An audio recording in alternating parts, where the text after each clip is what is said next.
الحمد لله نحمده ونستعينه ونستغفره ونؤمن به ونتوكل عليه ونعوذ بالله من شرور أنفسنا ومن سيئات أعمالنا ونعوذ بالله من شرور أنفسنا ومن سيئات أعمالنا ونعوذ بالله من شرور أنفسنا ومن سيئات أعمالنا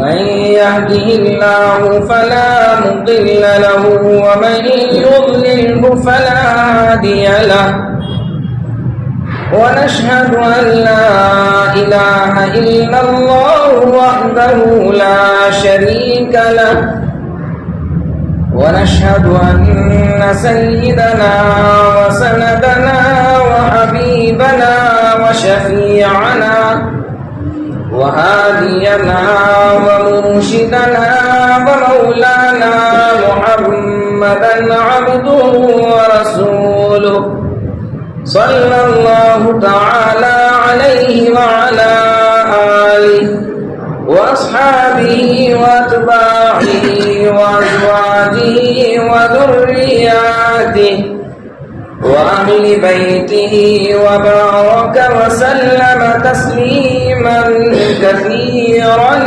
كثيرا أما بعد أعوذ بالله من الشيطان الرجيم بسم الله الرحمن الرحيم ظهر الفساد في البر والبحر بما كسبت أيدي الناس ليذيقهم بعض الذي عملوا لعلهم يرجعون وما أصابكم من مصيبة فبما كسبت أيديكم ويعفو عن كثير صدق الله مولانا العظيم.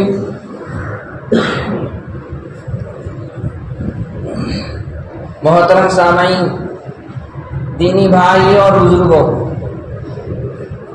سب سے پہلے میں ہمارے ایک نوجوان فضلاء علماء اور حفاظ ان کو دل سے مبارکبادی دیتا ہوں کہ اللہ تبارک و تعالی ان کی دلوں کی کاوشوں، اڑھن سوچ، اس میں ان کو کامیاب فرمائے، اخلاص اور استخلاص سے مالا مال فرمائے۔ جو طلبہ عموماً ہمارے پاس پڑھنے آتے ہیں تو اللہ مجھے معاف کرے، ان نوجوانوں سے خصوصاً اسلام پور، کراٹ، ستارہ وغیرہ کے، تو میں ان سے بار بار یہ شکوہ کرتا ہوں، آپ لوگ پڑھ کر غائب ہو جاتے ہیں، میدان میں نہیں رہتے۔ میں نوجوانوں کی بات کر رہا ہوں، ورنہ میرے استاذ یہاں موجود ہیں، انہوں نے اپنے زندگی کی ابتدا سے جو محنتیں کی ہیں آج تک چل رہی ہیں، اللہ اس کو قبول فرمائے، اور ان کی محنتیں ہمارے اوپر تقریباً 7 سال رہی ہے، خود میری ذات پر۔ میں صرف ان نوجوان فضلاء کے سلسلے میں کہتا ہوں، اللہ ان کو نظر بد سے بچائے، خوب ہمتیں عطا فرمائے۔ دل سے دعائیں ہیں اور دل خوش ہے، اور آپ لوگوں سے کہتا ہوں کہ آپ اہل علم کی قدر کرو، ان سے اپنے تعلقات کو قائم رکھو۔ دیکھیے، آج کے جو مضمون میں نے جو سوچا تھا اس میں یہ باتیں نہیں تھی جو ابھی میں آپ سے کہہ رہا ہوں، لیکن کہہ دیتا ہوں اہل علم ہیں کون؟ قرآن کریم میں اللہ خود فرماتے ہیں، شہید اللہ انہ لا الہ الا ہو والملائکۃ واولو العلم۔ اللہ تبارک و تعالی خود اس بات کی گواہی دیتے ہیں کہ اللہ کے علاوہ کوئی معبود نہیں۔ شہید اللہ گواہی دے رہے ہیں کہ اللہ کے علاوہ کوئی معبود نہیں۔ اللہ نے اپنے بعد ملائکہ یعنی فرشتوں کا تذکرہ کیا کہ فرشتے گواہی دیتے ہیں کہ اللہ کے علاوہ کوئی معبود نہیں، اور تیسرے نمبر پر اولو العلم اہل علم کا تذکرہ ہے کہ اہل علم گواہی دیتے ہیں اور دیں گے کہ اللہ کے علاوہ کوئی معبود نہیں۔ اللہ نے ان کے علاوہ کسی اور کا تذکرہ نہیں کیا. اللہ خود معبود ہے، اس بات کو اللہ نے خود بتلایا، فرشتوں نے اس کو بتلایا اور اہل علم نے بتلایا. ویسے ہر انسان اللہ کو معبود مانتا ہے اور دل سے مانتا ہے، لیکن اہل علم اور عام لوگوں میں فرق یہ ہے کہ اہل علم جانتے ہیں، ان کے پاس دلائل ہے. یہ دعویٰ ہے نا، اللہ ہی معبود ہے، یہ دعویٰ ہے. اس پر کیا دلیل؟ اگر کوئی پوچھے اللہ ہی معبود کیوں، نعوذ باللہ اللہ ہی کی عبادت کیوں کی جائے؟ اللہ تبارک و تعالیٰ نے قرآن کریم کی ابتدا اسی سے کی ہے. الحمدللہ، تمام تعریف اللہ کے لیے. کیوں؟ رب العالمین، کہ وہ تمام جہانوں کا پالنہار ہے. صرف اسی آیت میں ڈھیر سارے یعنی انگنت دلیلیں موجود ہیں اللہ کے معبود ہونے پر. بہرحال تو اہل علم وہ ہیں کہ اللہ نے قرآن کریم میں ان کا تذکرہ کیا اور اپنے ساتھ ان کا تذکرہ کیا. اس کو اس مثال سے سمجھ سکتے ہیں کہ اللہ معبود ہے، اس پر کوئی اسٹیج قائم کیا جائے اور یہ دعویٰ کیا جائے کہ اللہ معبود ہے. اس دعوے پر دلیل دینے والا اور اس دعوے پر وکالت کرنے والا، اس دعوے پر گواہی پیش کرنے والا اس اسٹیج کے سامنے خود اللہ ہے، اسی صف میں فرشتے ہیں، اسی صف میں اہل علم ہیں.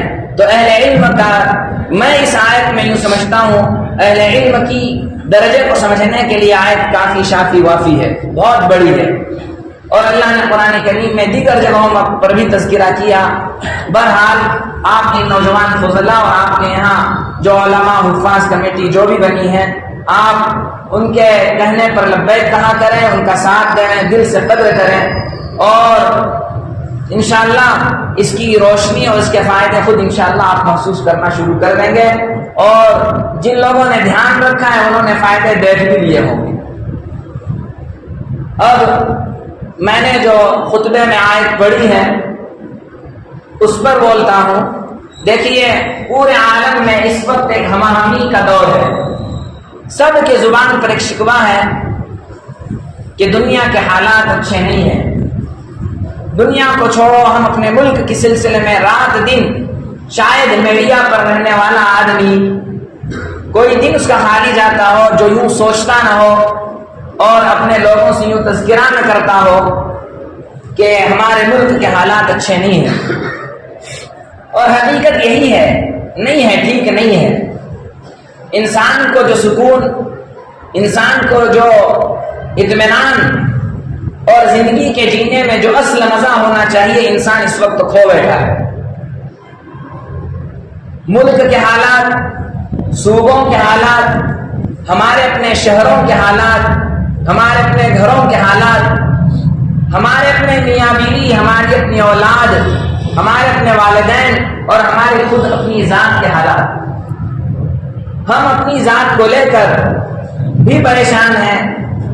جہاں ہمیں ملک کا شکوہ ہے، ٹھیک ہے، اس میں ہمارا دماغ یوں کہتا ہو کہ حکومت والے ایسے تیسے ویسے، لیکن ہماری اپنی ذات کے لیے کیا شکوہ ہے؟ ہمارے اپنے گھر میں پریشانی کے لیے کیا شکوہ ہے؟ ہم اپنے گھر کی پریشانی میں بھی کیا ملک حکومت چلانے والوں کو دوش دیں گے؟ کیا ہم اپنی ذات میں بھی حکومت والوں کو دوش دیں گے؟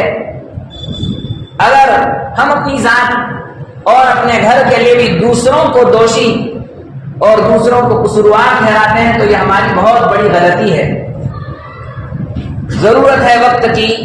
آج سے کئی سال پہلے حضرت شیخ الہند رحمۃ اللہ علیہ نے مالٹا کے جیل سے آنے کے بعد یہ بات بڑے بڑے علماء کی مجلس میں، جہاں کہ حضرت مالٹا کی جیل سے آئے اور دارالعلوم دیوبند پہنچے، وہاں حضرت کے استقبال کے لیے علماء کیا بڑے بڑے ملکی لوگ بھی موجود تھے اور وقت کے بڑے بڑے اکابر اور اہل علم موجود تھے. اس وقت سب لوگ اپنے کانوں کو کھڑا کیے ہوئے تھے کہ حضرت اتنے سال مالٹا کی جیل سے باہر آئے ہیں تو سنیں گے کہ حضرت کیا کہنا چاہتے ہیں. تو وہاں سے آنے کے بعد حضرت نے یوں کہا کہ جیل کی تنہائیوں میں اللہ نے 2 باتیں میرے دل اور دماغ پر کھولی ہیں. ان میں سے پہلی بات یہ ہے کہ ہم مسلمانوں کو قرآن کریم کو سمجھنا چاہیے۔ ایک ہے قرآن کریم کا پڑھنا اور دوسرا ہے قرآن کریم کہتا کیا ہے ہم سے، قرآن آخر ہے کیا۔ امام احمد بن حنبل کی زبان میں سنیں گے تو امام احمد رحمہ اللہ فرماتے ہیں قرآن ایک لیٹر ہے ہر بندے کے نام پر۔ ہم یوں سمجھیں کہ اللہ نے ہمارے نام ایک خط لکھا ہے اور وہ قرآن کی شکل میں موجود ہے، ہمیں اس خط کو سمجھنے اور پڑھنے کی ضرورت ہے۔ ان حالات میں بھی اور اس سے بدتر اگر اللہ نہ کرے حالات ہو جائیں تب بھی قرآن کریم کو اگر کوئی سمجھ کر پڑھتا ہے، اس کے ترجمے کو دیکھ کر پڑھتا ہے اور کچھ سمجھنے کی کوشش کرتا ہے تو کیسے ہی حالات کیوں نہ آئے انسان کو تسلی ہوگی۔ کیوں قرآن کریم کچھ صرف صحابہ کے لیے اور صحابہ کے بعد کے دور کے لیے نازل نہیں ہوا، آخر کوئی تو بات ہوگی کہ اللہ نے انبیاء کے سلسلے کو مکمل کیا اور انبیاء کا بدل دنیا میں کیا رکھا۔ انبیاء کا بدل آخری نبی کریم صلی اللہ علیہ وسلم بھی اس دنیا سے تشریف فرما ہوئے اور ہمارے درمیان قرآن کریم کو چھوڑا۔ نبی اس دنیا سے گئے اور نبی کے جو معجزات تھے اس میں یہ معجزہ قرآن کریم آج بھی باقی ہے اور صبح قیامت باقی رہے گا۔ تو ہمیں ضرورت ہے کہ ہم قرآن کریم کو سمجھنے والے بنیں۔ قرآن کریم میں ہمارے مسائل کا حل موجود ہے۔ تو حضرت شیخ الہند رحمۃ اللہ علیہ نے ایک بات یہ بتلائی کہ لوگوں کے درمیان قرآن کریم کی تعلیم کو عام کیا جائے۔ ایک ہے قرآن کریم دیکھ کر پڑھنا، الحمدللہ وہ ہمارے یہاں جاری ہے۔ ایک ہے قرآن کریم کہتا کیا ہے اس کو ہم سمجھیں۔ سمجھنے کی ایک شکل ہے کہ ہم اپنے درمیان کسی قرآن کے جاننے والے کو بلائیں، اس سے قرآن سیکھیں۔ ایک شکل یہ ہے جو ہم روزانہ کر سکتے ہیں، ترجمے کا قرآن ہم اپنے گھر پر رکھیں اور اس کو تھوڑا تھوڑا جو آسان ترجمہ قرآن ہے اس کو لا کر سمجھنے کی کوشش کریں۔ اور حضرت شیخ الہند رحمۃ اللہ علیہ نے دوسری جو بات بتلائی تھی وہ یہ تھا کہ ہم مسلمانوں کے درمیان اتفاق اور اتحاد کی کمی ہے، اتفاق اور اتحاد کو پیدا کرنے کی ضرورت ہے۔ یہ دو چیزیں حضرت شیخ الہند نے بتلائی تھی۔ بہرحال تو اب جو ہم نے آیت پڑھی ہے اس آیت کو سمجھنے سے پہلے ہم اپنے دل میں یہ بات بٹھا لیں انشاءاللہ آج ہمیں وہ دوا، ہمیں وہ حل قرآن کریم سے مل جائے گا کہ ہماری اپنی ذاتی بے چینی ہم انشاءاللہ دور کرنے والے بنیں گے۔ تھوڑی سی کوشش ہمیں کرنی ہے۔ ہمارے اپنے گھروں کے درمیان، ہم میاں بیوی کے درمیان، ہم اولاد اور ماں باپ اور اولاد کے بیچ، ہمارے اپنے پڑوسیوں، ہمارے اپنے محلے کے درمیان جو ایک بے چینی، جو ایک روکھاپن، جو ایک عدم اطمینان، یعنی ہمارے درمیان اطمینان نہیں ہے، ان سب کی دوا انشاءاللہ اللہ نے خود قرآن کریم میں رکھی ہے، ہم اس کو انشاءاللہ سمجھیں گے۔ تو آج میں ایک عنوان دیتا ہوں کہ ہم اپنی ذات کو اللہ سے بہت آسانی سے کیسے جوڑیں، اس کو آج کی مجلس میں سیکھنا ہے۔ آج اس کو ہم یہ عنوان نہ دیں کہ بیٹھیں گے کہ علماء نے اعلان کیا ہے کہ آ جاؤ مغرب کے بعد بیٹھنا ہے اور مخصوص وقت تک بیٹھ کر ہم کو چلے جانا ہے۔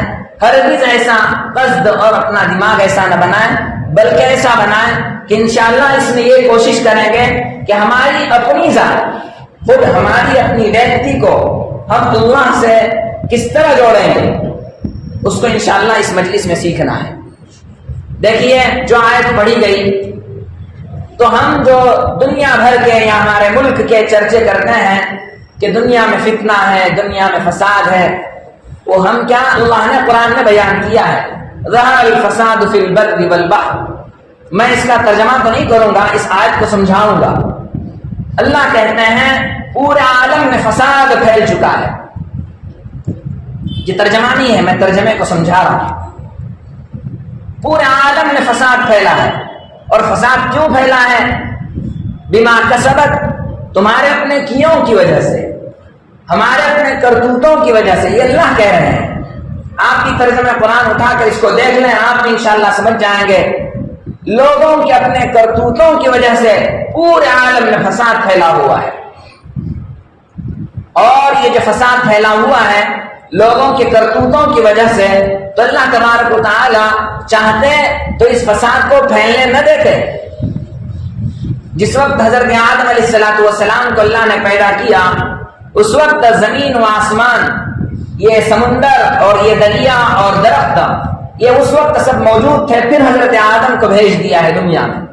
اس وقت نہ پانی میں کڑواہٹ تھی، نہ کوئی پانی کھارا تھا، نہ کوئی پانی اس لائق تھا کہ یہ پانی پینے کے لائق نہ ہو، ایسا کوئی پانی نہیں تھا، اور ایسا کوئی درخت نہیں تھا کہ جس درخت میں کڑواہٹ ہو یا نقصان ہو۔ تو اس کی شروعات کہاں سے ہوئی؟ حضرت آدم کے ایک بیٹے جن کا نام قابل ہے، انہوں نے حضرت آدم کے دوسرے بیٹے حابیل، جو دونوں سگے بھائی ہیں، قابل نے حابیل کو قتل کیا۔ اس وقت پانی میں کھارا پن اور درختوں میں کانٹے نہیں تھے، تو درختوں میں کانٹوں کی ابتدا ہو گئی، شروعات یہاں سے ہوئی، اور وہ تھمنے کا نام نہیں لے رہی ہے، یہ بڑھتی ہی جا رہی ہے۔ تو اللہ کہتے ہیں پورے عالم میں جو فساد پھیلا ہوا ہے وہ لوگوں کے اپنے کرتوتوں کی وجہ سے ہے، اور یہ میں نے ان کے گناہوں کا بعض حصہ ان کو چکھایا ہے۔ اچھا کیوں چکھایا؟ اس لیے لعلہم یرجعون، تاکہ لوگ توبہ کریں۔ اس کا علامہ جلال الدین محلی، یہ ایک مفسر ہے، وہ لعلہم یرجعون میں یوں کہتے ہیں کہ اللہ نے یہ کام اس لیے کیا کہ لوگوں کے گناہوں کا مزہ لوگوں کو چکھایا دنیا میں، اور سب کے سب گناہوں کا مزہ نہیں چکھایا، بعض گناہوں کا مزہ چکھایا۔ سب گناہوں کا مزہ اگر اللہ چکھاتا تو ہم کو آج زمین پر زندہ رہنے کا حق نہیں تھا۔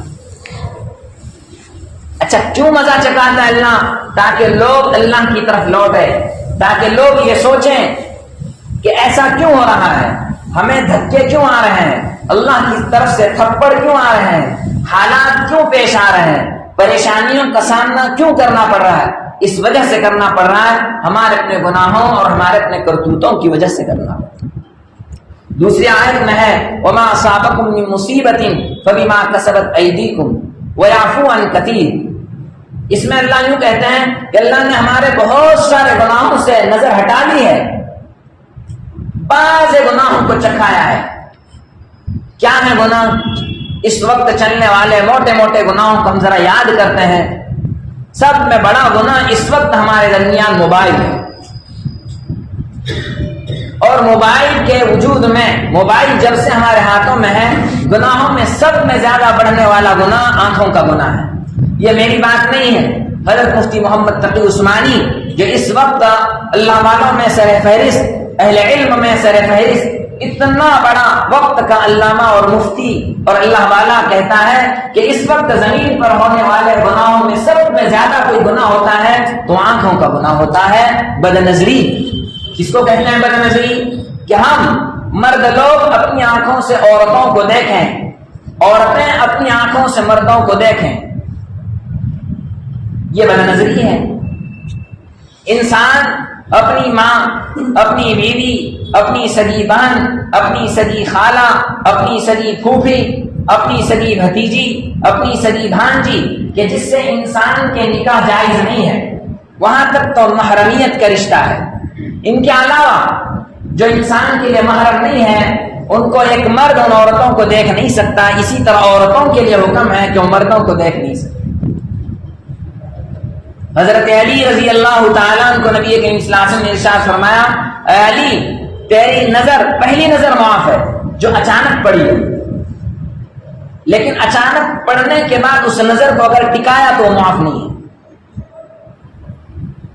دیکھو یہ سمجھنے کی چیز ہے، نبی حضرت علی کو سکھا رہے ہیں اور سمجھا رہے ہیں کہ پہلی نگاہ معاف ہے، انسان کی اچانک کسی غیر محرم پر نگاہ پڑی معاف ہے، فوراً ہٹا لینی چاہیے، لیکن پڑھنے والی نگاہ اس نے باقی رکھی یا ایک مرتبہ ہٹا کر دوسری مرتبہ نگاہ ڈال رہا ہے تو یہ بد نظری ہے۔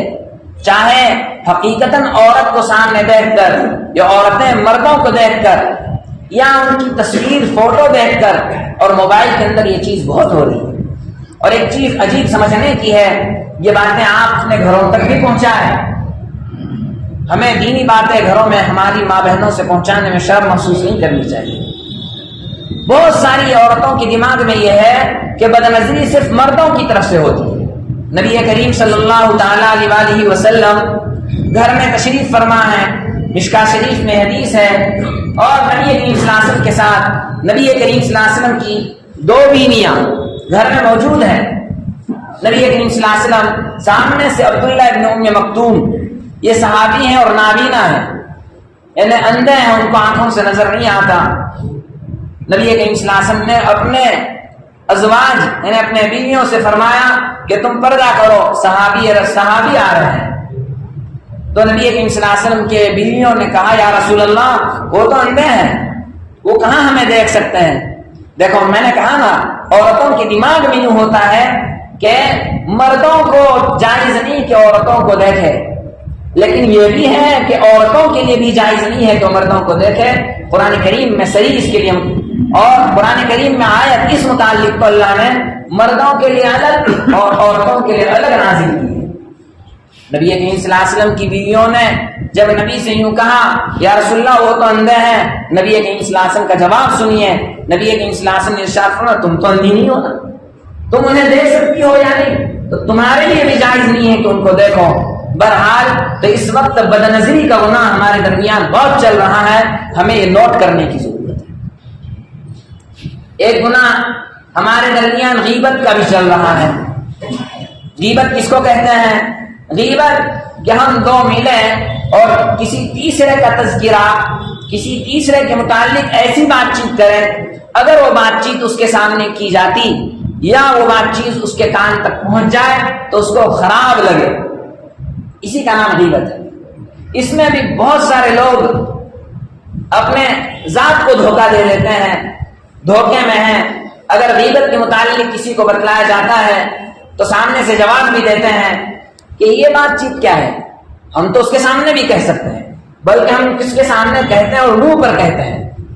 دیکھو یہاں گناہ بڑھ جاتا ہے۔ نبی کریم صلی اللہ علیہ وسلم کی حدیث اس سلسلے میں ذہن میں رکھیں، غیبت کے پیٹھ کے پیچھے ایسی بات کہنا جو اس کو معلوم ہو تو بری لگے، معلوم نہ ہو، معلوم ہو دونوں اپنی جگہ، لیکن اس کے پیٹھ کے پیچھے تذکرہ اچھا نہیں برا تذکرہ ہو، وہ غیبت ہے۔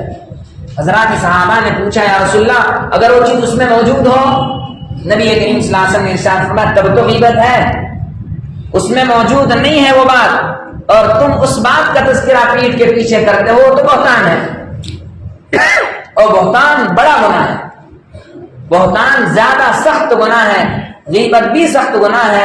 تو غیبت کا ایک تذکرہ ہمارے درمیان زیادہ ہو رہا ہے، بلکہ موبائل سے بھی یہ گناہ ہو رہا ہے۔ ہم واٹس ایپ یوز کر رہے ہیں، پتہ نہیں اس میں کتنے فنکشن اور کیا کیا مصیبت اور بلا ہے، پر اچھائیاں بھی ہیں لیکن مصیبتیں اور بلائیں زیادہ ہیں۔ بہرحال تو اس میں غیبت بھی ہو رہی ہے، لوگ ایک دوسرے کو چیٹنگ کرتے ہیں، اپنے اسٹیٹس پر ایسی باتیں رکھتے ہیں جو دوسرے کے دلوں کو لگے۔ اسٹیٹس اس لیے نہیں ہے کہ دوسروں کے دلوں کو ہم زخم پہنچائے، اسٹیٹس اس کے لیے ہے کہ ہم کسی نصیحت کو دوسروں سے سمجھائیں، کوئی دینی مسئلہ اس پر رکھے اگر ہم جانتے ہیں، کوئی حدیث کا ترجمہ اس پر رکھیں اگر صحیح حدیث ہم کو مل رہی ہے، وغیرہ وغیرہ دینی چیزیں اس پر رکھنی چاہیے۔ نہیں ہم تجارت اور کاروبار نوکردار ہیں تو اس لائن سے چیزیں جو دوسروں کے لیے اچھائی کا معاملہ ہو اس طرح کے رکھیں۔ بہرحال غیبت سے بھی، اسٹیٹس سے بھی غیبتیں ہو رہی ہیں، اسٹیٹس سے بھی لوگوں کو تکلیف دینے کا سامان ہو رہا ہے۔ بہرحال موبائل میں گناہ موجود ہے۔ ایک گناہ جو ہمارے درمیان زیادہ چل رہا ہے بدگمانی کا، اس میں بھی موبائل کو دخل ہے۔ بدگمانی کے سامنے والے کے متعلق ہم اپنے دل کو بگاڑ لیں، ہم اپنا ارادہ خراب کر لیں۔ مثلا ہم نے کسی کو فون کیا تو اس نے ہماری کی ہوئی رنگ کو فوراً نہ اٹھایا، ہم نے کوئی میسج کیا فوراً جواب نہ دیا، تو ہم دوسرا کال کرتے ہیں اور پھر بدگمان ہو جاتے ہیں کہ اس کو مستی آئی ہے فون نہیں اٹھا رہا۔ بعد میں جب سامنے سے فون آتا ہے اور کہتا ہے کہ نہیں میں استنجے خانے میں تھا، نہیں میں بائک چلا رہا تھا، کاروبار تھا، میں گاہک دے رہا تھا، تب ہمارا کھوپڑا کھڑا ہوتا ہے اور ہمارا دماغ ہمیں کہتا ہے کہ میں نے خواہ غلط ارادہ کیا۔ اسی کا نام بدگمانی ہے۔ ایک مثال دے رہا ہوں، بدگمانی کا گناہ ہمارے درمیان اس وقت زیادہ ہے، نشے کا گناہ زیادہ ہو رہا ہے، اس شہر کی حالت مجھے پتہ نہیں ہے، ہمارے یہاں نوجوان بچے جن کی عمریں ابھی 18 سال کو نہ پہنچی، اور میں دوسروں کی بات نہیں کرتا، ہمارے اپنے بھائی جو کلمہ پڑھتے ہیں 16 17 سال، بلکہ میں احتیاطاً ڈر کر کہہ رہا ہوں ورنہ 15 سال کے بھی بچے اس میں ہیں جو نشہ کر رہے ہیں، نشہ شراب کا نہیں، نشہ گانجا وغیرہ کا، جن کی گولیاں پاؤڈر پتہ نہیں کیسی کیسی چیزیں نکلی ہیں۔ یہ گناہ اس وقت ہمارے درمیان زیادہ ہے، اس سے بھی ہم بچنے کی کوشش کریں۔ یہ گناہ اس وقت ہمارے درمیان جو چل رہا ہے وہ سود کا لین دین ہے۔ سود تو اس وقت ایسا معاملہ ہو کر بیٹھا ہے، پہلے لوگ سہمتے تھے اور کبھی پوچھ لیتے تھے، لیکن اس وقت لوگ گاڑیوں کے خریدنے میں، مکانات کے بنانے میں، مکانات کے خریدنے میں، کاروبار کے سلسلے میں سودی معاملے کو اس پر نظر ہی نہیں ہے، اس پر نظر ہی نہیں ہے۔ خصوصاً اس وقت سے سودی معاملہ بڑھ گیا جب سے ہمارے ملک میں یہ آواز اٹھائی گئی کہ ہر ایک کا بینک کا اکاؤنٹ ہونا چاہیے۔ ٹھیک ہے، وہ ایک حکومتی بات تھی جو آئی گئی ختم ہوئی، تو لیکن اس کا مطلب یہ نہیں تھا کہ ہم باقاعدہ سودی معاملات میں اور بلا وجہ بلا ضرورت سودی قرضے لیں، اور بعض لوگ کو ہمارے اپنوں کو سودی قرض دیتے ہیں، ہمارے اپنوں کی بات ہے۔ یہ گناہ بھی ایسا ہے جو اس وقت امت اور معاشرے میں زیادہ چل رہا ہے۔ یہ گناہ ہے جھوٹ کا، جو اس وقت ہمارے درمیان زیادہ ہے، اور اس میں بھی موبائل اور فون کو دخل ہے۔ انسان موبائل کے اوپر اور فون کے اوپر اس کو احساس تک نہیں ہے کہ وہ دن میں کتنی مرتبہ جھوٹی باتیں سامنے والے سے شیئر کرتا ہے۔ قدم قدم پر بلا وجہ جھوٹ کی عادت پڑی ہوئی ہے، بلکہ ہماری طبیعت ایسی ہو چکی ہے کہ ہماری نظر نہیں ہے کہ ہماری ذات سے کتنا جھوٹ پھیل رہا ہے۔ یہ ایک چند گناہ ہیں، بس ایک گناہ یہ ہے جو ابھی نیا ہے اور کافی سالوں سے ہمارے درمیان چل رہا ہے، وہ گناہ ہے برتھ ڈے کا منانا۔ ہم اپنے بچوں کے پیدائش پر، مصیبت ہے کہ پہلے بچوں کی پیدائش پر برتھ ڈے منتا تھا، اب تو بوڑھوں کی پیدائش پر برتھ ڈے من رہا ہے، اور ہم اس کو ہنس کر چھوڑ دے رہے ہیں۔ یاد رکھیں، کیا نبی کریم صلی اللہ تعالیٰ علیہ وسلم کی امت میں ہمارا شمار نہیں ہے؟ جب ہے تو نبی کی شریعت ہمیں اچھی کیوں نہیں لگتی؟ برتھ ڈے والا طریقہ ہم نے کہاں سے لیا؟ یہ ہم نے غیروں سے لیا ہے، یہ یہودیت اور نصرانیت سے ہمارے درمیان گھسا ہوا ہے۔ مصیبت یہ ہے کہ پہلے برتھ ڈے منانے والے چھپتے تھے، دینی لوگوں سے ذرا حیا کرتے تھے، اب تو برتھ ڈے منایا جاتا ہے، اس کو اسٹیٹس پر رکھا جاتا ہے، ہمارے اپنے رشتہ داروں کو شیئر کیا جاتا ہے۔ برتھ ڈے، کیا ہم آج اپنی اولاد کو برتھ ڈے والا سسٹم دے کر قبروں میں جا کر یہ امید کریں گے کہ ہماری اولاد دین اسلام کو پکڑنے کی کوشش کرے گی؟ ہمارے جی کے جی ہماری اولاد کے درمیان برتھ ڈے جو غیروں کا طریقہ ہے وہ رہے گا، اور ہم اس امید پر ہیں کہ نبی کی سنتیں اس کے اندر جاری ہوں گی۔ ایک قدم آگے ہم گئے، نوجوان لوگ آج اپنے شادی کا سالگرہ منا رہے ہیں، اس کے لیے بھی انگریزی لفظ ہے مجھے پتہ نہیں، وہ بھی چل رہا ہے کہ جس تاریخ کو شادی ہوئی تھی آئندہ سال اسی تاریخ کو ایک فنکشن منایا جاتا ہے، اس میں تصویریں کھینچی جاتی ہیں۔ اللہ رحم کرے، تصویر ویسے بھی ناجائز اور حرام ہے، اور اس میں عورتوں کی تصویریں کھینچنا اور ہماری اپنی تصویریں کھینچنا، اس لیے کہ ہمارا شادی کا 1 سال مکمل ہوا، یہ امت میں آنے والا نیا گناہ ہے۔ امت میں آنے والا نیا تیسرا گناہ ویمن ڈے ایسا کچھ ہے، مثلا وہ عورتوں کا دن، لڑکیوں کا دن ہے، یہ انگریزی لفظ مجھے پتا نہیں، آپ جانتے ہیں اس دن نوجوان بچیاں آزاد ہوتی ہیں، وہ اپنے سہیلیوں سے، وہ تنہا، وہاں کسی لڑکے کی کوئی گنجائش نہیں ہے، لڑکیاں آپس میں مل کر کیا خوشیاں منا رہے ہیں، اور پتہ نہیں کیا کیا اس میں خرافات ہو رہی ہیں، اسلام اس کی اجازت نہیں دیتا ہے۔ نبی کریم صلی اللہ علیہ وسلم کی ازواج کو اور امت کی ماں اور بہنوں کو نبی کہ اللہ کا یہ حکم ہے بغیر ضرورت کے گھر سے باہر نہ نکلیں۔ حضرت تھانوی رحمۃ اللہ علیہ نے اتنا باریک مسئلہ بہشتی زیور میں لکھا ہے کہ شادیوں میں بلا وجہ عورتیں شریک نہ ہو جائیں۔ اگر یہ مسائل اس وقت بتلائے جائیں لوگوں کے دماغ کھڑے ہوں گے، لیکن بہرحال مجھے یوں کہنا ہے کہ ہم کہاں ہماری شریعت، کہاں ہمیں اللہ نے بتلائے ہوئے طریقے، اور ہم کتنے دور جا رہے ہیں۔ ایک ڈے آیا، اب ٹیچر ڈے چل رہا ہے، شاید آج اسی کا دن ہے۔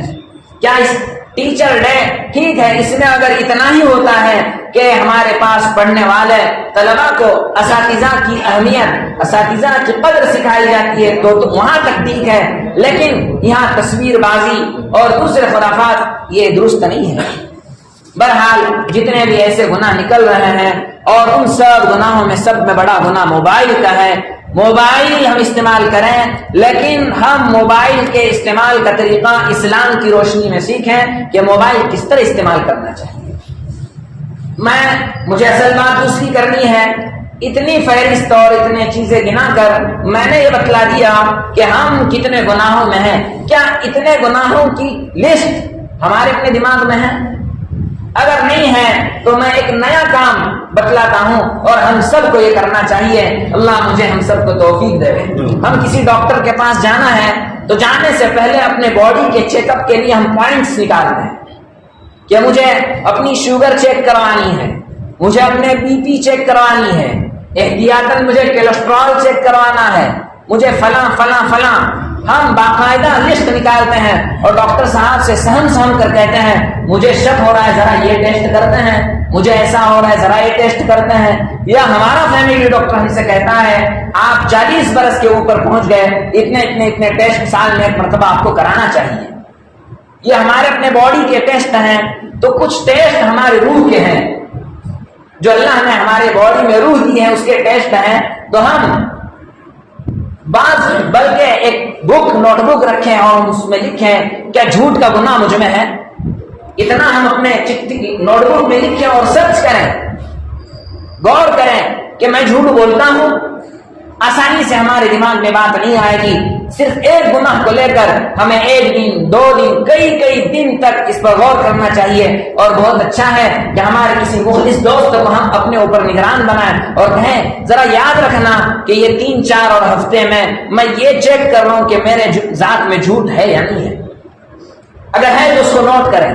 اسی طرح بدنظری کو نوٹ کریں، غیبت کو نوٹ کریں، بدگمانی کو نوٹ کریں، سودی معاملہ کرتے ہیں تو اس کو نوٹ کریں، اور یہ برتھڑے مناتے ہیں اس کو نوٹ کریں، ان سب کو، اور کوشش کریں کہ مجھے ان گناہوں سے نکلنا ہے، کیسے نکلوں گا۔ اور یہ ضروری ہے، اگر ان گناہوں سے نکلنے کی فکر بھی ہم شروع کرتے ہیں ہماری روح کے اندر نیک اثرات شروع ہو جاتے ہیں۔ دیکھیے ہم وہاں سے شروع کیے ہوئے تھے کہ پورے عالم میں جو فساد پھیلا ہوا ہے وہ کسی اور سے نہیں، ہمارے اپنے گناہوں کی کرتوت ہے۔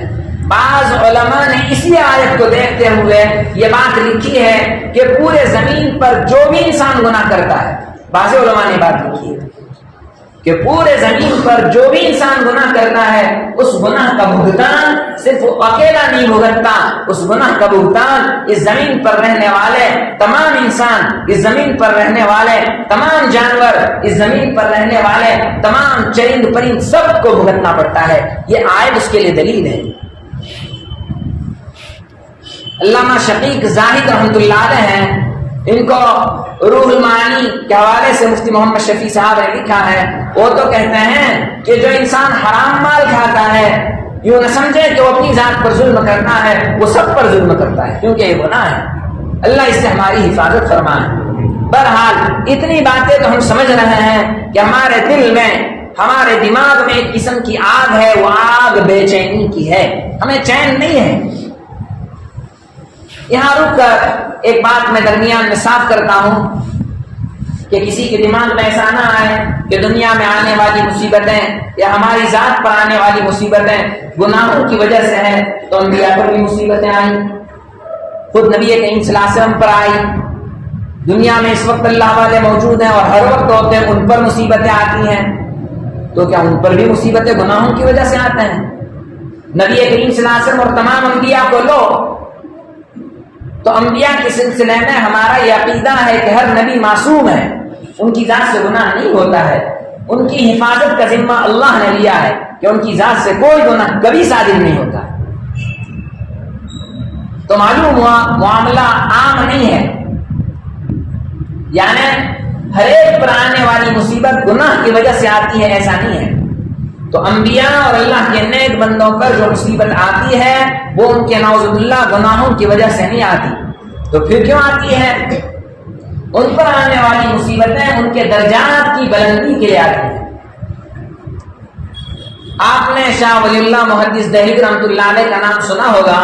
ہمارے اس ملک کی بہت بڑی ہستی ہے، دہلی میں مدفون ہیں، اور یہ وہ اللہ والے ہیں کہ جنہوں نے سب سے پہلے سیاستدان، یعنی ایک انسان جب عالم بنتا ہے تو اس کے آخری سال میں وہ ایک مخصوص 6 کتابیں پڑھتا ہے، زائد پڑھتا ہے، اس میں سے 6 کتابیں ایسی ہیں جو حدیث کی صحیح کتابیں ہیں۔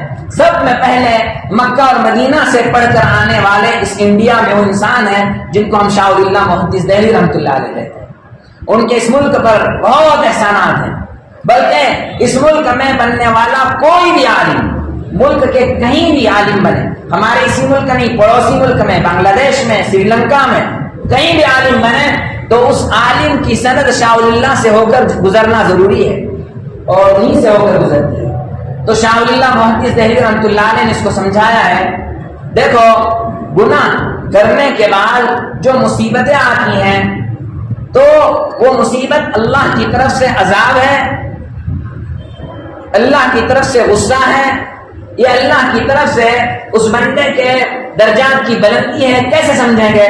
اس کو شاہ ولی اللہ محدث دہلوی رحمۃ اللہ علیہ نے سمجھایا ہے کہ جب مصیبت آتی ہے اور اس مصیبت کے آنے کے بعد اس انسان کا دل مطمئن رہتا ہے، اطمینان ہے کہ یہ میرے طرف سے میرے رب، یہ میرے اوپر میرے رب کی طرف سے میری آزمائش ہے، وہ اس میں اللہ کی شکایت نہیں کرتا، بے صبرا نہیں ہوتا، زبان سے ادھر ادھر کی بکواس نہیں بکتا، تو مان لو کہ یہ آنے والی جو آزمائش ہے اس بندے کے حق میں خیر ہے، اور اس سے اس بندے کے درجات بلند ہو رہے ہیں۔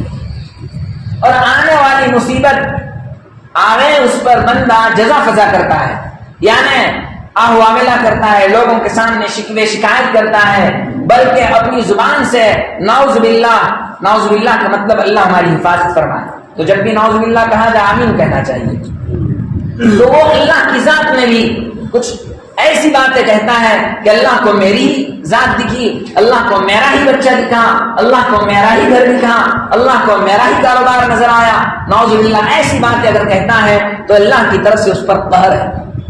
اور حضرت تھانوی رحمۃ اللہ علیہ نے اس کو دوسرے انداز سے سمجھایا ہے کہ اللہ کی طرف سے آنے والی مصیبت اگر بندے پر آتی ہے اور بندہ اس مصیبت سے اللہ ہی کی طرف لوٹتا ہے، توبہ کرتا ہے، اللہ کے سامنے روتا ہے، گڑ گڑاتا ہے، اس کے اور اللہ کے بیچ میں تعلق بڑھتا ہے، تو کہو یہ اللہ کی طرف سے رحمت ہے، مصیبت نہیں ہے، اللہ کی طرف سے عذاب نہیں ہے۔ اور اگر اللہ کی طرف سے آنے والی آزمائش پر بندہ گناہ میں اور زیادہ بڑھتا ہے، گناہ کے دلدل میں پھنسا ہوا نکلنے کی بات ہی نہیں کرتا، تو سمجھ لو یہ اللہ کی طرف سے غضب ہے، اللہ کی طرف سے اللہ ہماری حفاظت فرمائے پکڑ کا وقت ہے۔ بہرحال تو میں نے درمیان میں یہ باتیں اس لیے کہیں کہ ہمیں بھی کوشش کرنا چاہیے کہ آنے والی مصیبتوں پر ہم صبر سے کام لیں، اور بجائے اس کے کہ ہم گناہ کی طرف جائیں، ہمیں یہ بات ذہن میں آ جانی چاہیے کہ ہماری یہ اللہ کی طرف سے پکڑ، یہ ہماری مصیبتیں ہمارے اپنے گناہوں کی وجہ سے، اس وقت شکایت کے بجائے ہم اللہ کی طرف لوٹیں اور توبہ کریں۔ بہرحال یہ باتیں تو دنیا میں ہو رہی ہیں، آپ کے ذہن میں ایسا نہ آئے کہ عالم میں حالات ہیں اور آپ نے ہماری مسجد میں آ کر کیا کیا، ہمیں اور دکھی بنایا۔ نہیں، دکھی نہیں بنایا ہے، آگے کی بات ذرا اور دھیان سے سنیے۔ اللہ تبارک و تعالی قرآن کریم میں ارشاد فرماتے ہیں، قل یا عبادی الذین اسرفوا علی انفسهم لا تقنطوا من رحمت اللہ ان اللہ یغفر الذنوب جميعا انہ هو الغفور الرحیم۔ یہ تو کتنی پیاری آیت ہے ہم سب کے لیے، اور اس وقت اس عالم میں رہنے والے ہر انسان کے لیے۔ اس میں کیا کہتے ہیں اللہ کہتا ہے نبی میرے بندوں سے کہو، کیا کہو؟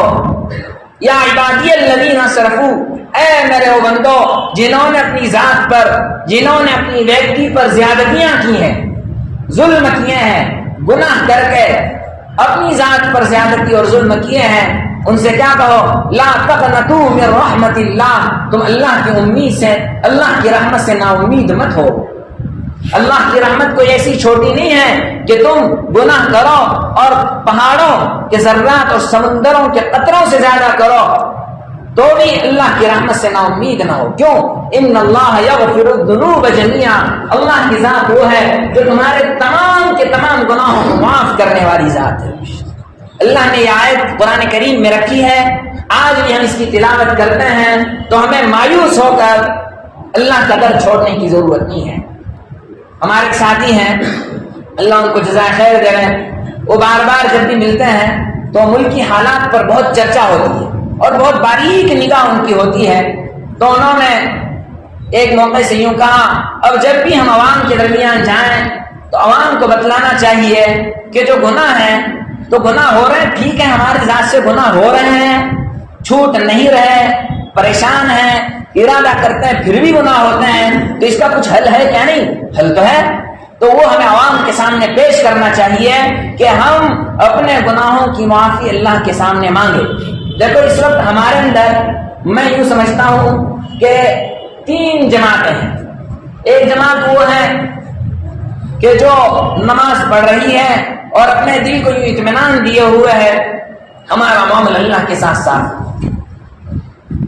ایک جماعت وہ ہے جو گناہ کرتی ہے پھر کبھی توبہ کی ہے، پھر ان کو کہا جائے کہ گناہ اچھی چیز نہیں، گناہ کر رہے ہیں. ایک حد تک انہوں نے یہ کوشش کی کہ اللہ سے معافی مانگی، لیکن جب گناہ چھوٹنے کے لیے تیار نہیں ہے تو انہوں نے اپنے دل اور دماغ کو یہ سمجھایا جو ہوگا دیکھ لیا جائے گا، چھوڑ دو. تو نہ پہلی جماعت صحیح ڈگر پر ہے اور نہ دوسری جماعت صحیح ڈگر پر ہے. اور بعض لوگ تو وہ ہیں کہ جن کو گناہ کے بعد نہ اللہ معلوم ہے نہ کچھ، ان کے ذہن میں چیز ہے ہی نہیں کہ کبھی ہمیں اللہ کے سامنے جانا چاہیے. تو بہرحال یہ تینوں جماعتیں ٹھیک ٹھاک نہیں ہیں. ایک جماعت جو اللہ والوں کی اور ان کے ساتھ رہنے والوں کی ہے، ان کو اللہ ہمت دیے ہوئے ہوتا ہے کہ گناہ ہو جائے تو کیا ہوا، بدن میلا ہوتا ہے، صبح اٹھ کر غسل کرتے ہیں، دانت گندے ہوتے ہیں، صبح اٹھ کر برش کرتے ہیں، سر میلا ہوتا ہے، دھوتے ہیں، تیل ڈالتے ہیں. بہرحال روزانہ ہم اپنے باڈی کے ساتھ یہ محنت کرتے ہیں. کبھی ہمارے دماغ میں یہ بات نہیں آتی کہ کب تک یہ ہماری بدن کے پیچھے پڑے رہیں گے، کبھی یہ بات نہیں آتی. کپڑا میلا ہوا روزانہ اتار رہے ہیں، بدل رہے ہیں. تو آخر ایسا ہم نا امید کیوں ہو رہے ہیں کہ ہماری روح میلی ہو رہی ہے تو ہم اس سے عاجز آ رہے ہیں، ہاتھ اٹھا رہے ہیں، اور دل دماغ بلکہ وہ شیطان ہم کو یوں کہہ رہا ہے کہ کتنے گناہ کرے گا اور کتنی مرتبہ اللہ کے پاس جائے گا. تو اسی شیطان کی کمر توڑنے اور ہماری نا امیدی کو دور کرنے کے لیے اللہ نے یہ آیت ہمارے لیے نازل کی ہے.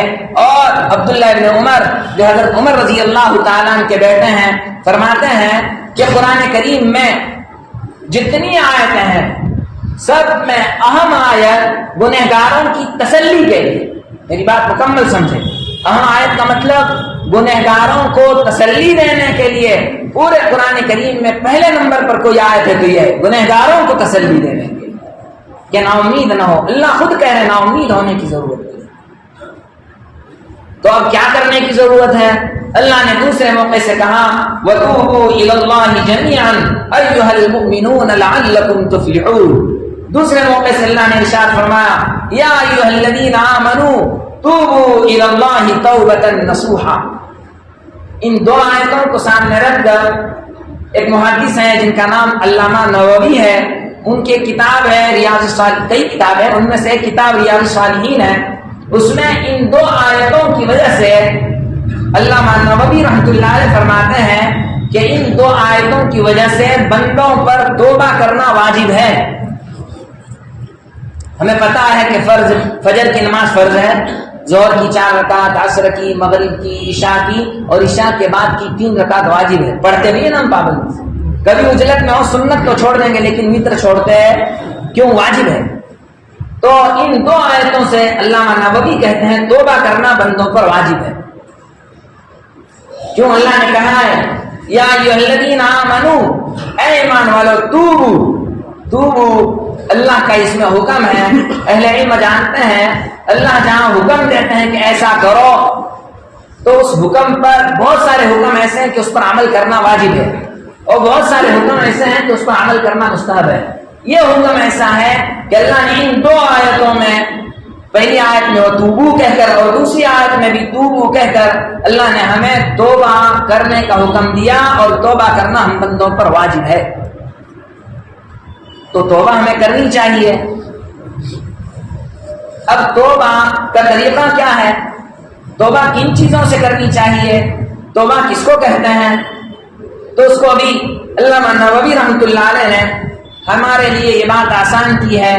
آپ ذرا دھیان سے سنیں، اگر آپ توبہ کرنا چاہیں تو میری باتیں سنتے سنتے اس مجلس میں بیٹھے بیٹھے دل کے ارادے سے کر سکتے ہیں، بلکہ میں یوں کہتا ہوں باتیں سنتے سنتے دل کا ارادہ بناؤ اور اسی مجلس میں ہم توبہ کر لیتے ہیں۔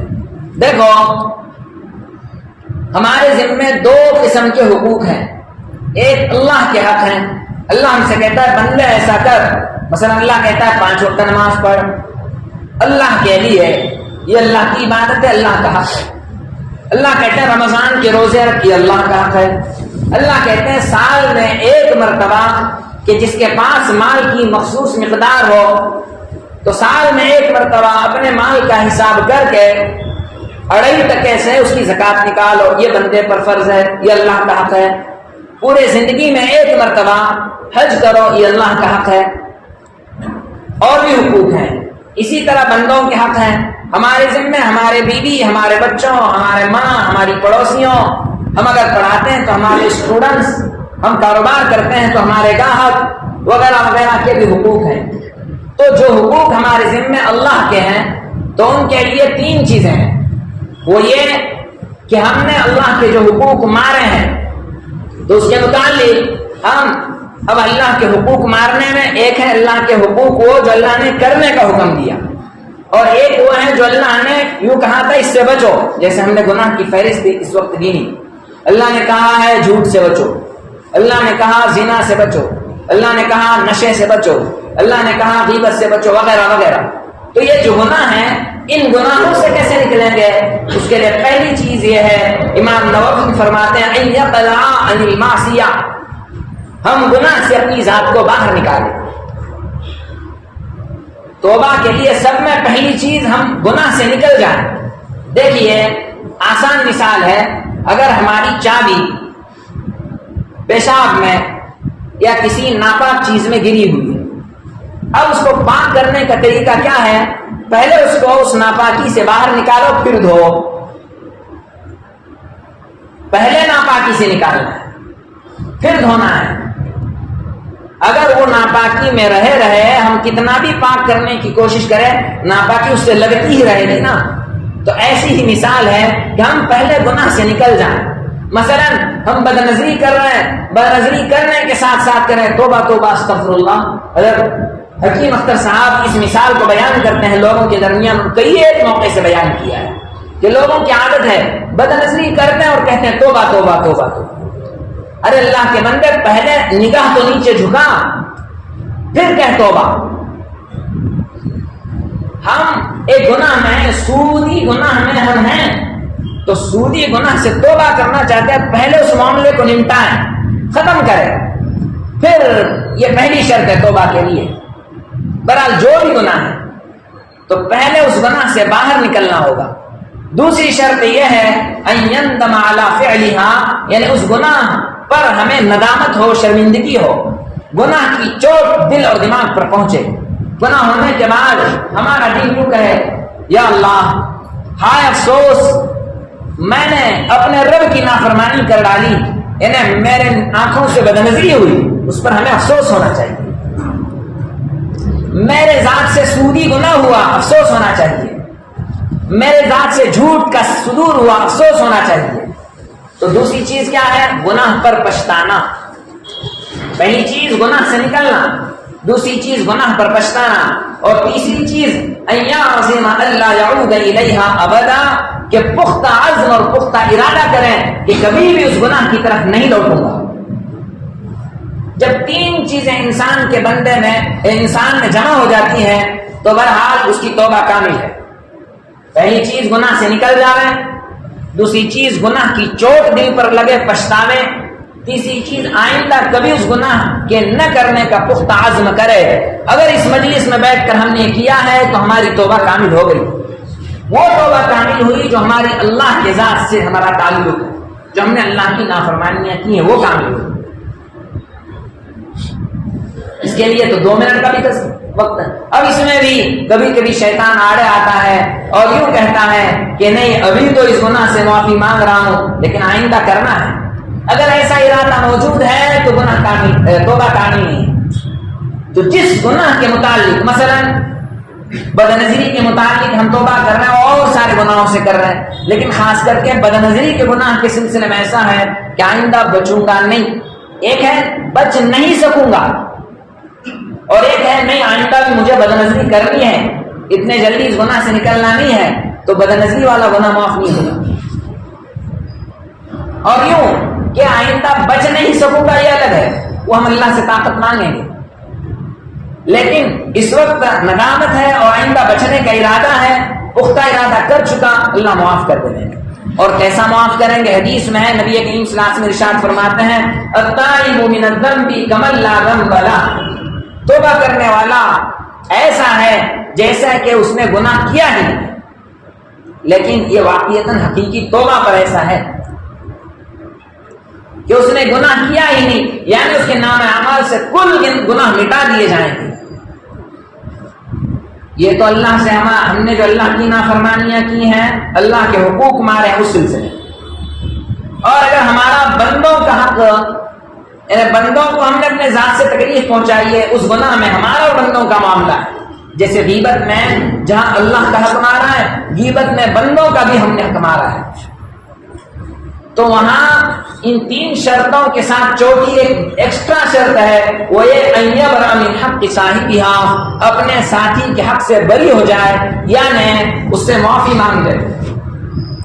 مثلا غیبت کے گناہ, قرض کا معاملہ ہے تو اس کو دے دے گا کہ بھائی آپ کا اتنا قرض میرے ذمہ تھا, یہ لے لو. ہم نے اپنے بھائی کے حق اور ساتھی کے اور صاحب کے حق کو ادا کر دیا, توبہ کامل ہو جاتی. تو یہ 4 چیزیں یاد رہیں گی. گناہ سے نکلنا توبہ کی پہلی شرط, گناہ پر پچھتانا توبہ کی دوسری شرط, آئندہ گناہ نہ کرنے کا پختہ عہد کرنا توبہ کی تیسری شرط. ہو گیا اللہ کا اور ہمارا معاملہ کلیئر. بندوں کے ساتھ جو ہے بندوں کے حق کو ادا کر دینا, تو بندوں والی توبہ بھی کامل ہو جائے گی. لیکن حق کو ادا کر کے یوں نہیں صرف کہ ہم اس کو کہیں معاف کر دیں. اگر وہ روپیوں پیسوں کا معاملہ ہے تو دے دیں, زمین کا معاملہ ہے تو پہنچا دے دیں, غیبت کی ہے تو معافی مانگے. لیکن اتنا کہیں غیبت کے معاملے میں یوں نہیں کہے کہ میں نے ایسی غیبت کہی تھی, یوں کہہ دے کہ بھائی کہا سنا معاف کر دو. کیوں؟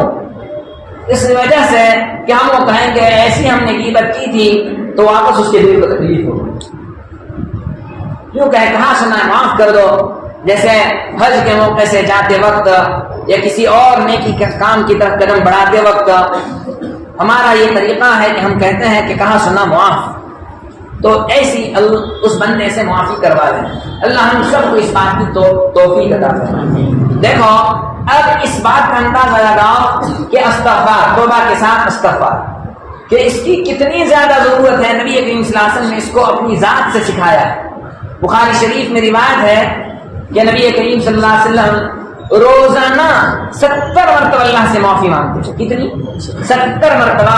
اور مسلم شریف میں یہ روایت موجود ہے کہ روزانہ اللہ تبارک و تعالی سے نبی کریم صلی اللہ علیہ وسلم 100 مرتبہ معافی مانگتے تھے.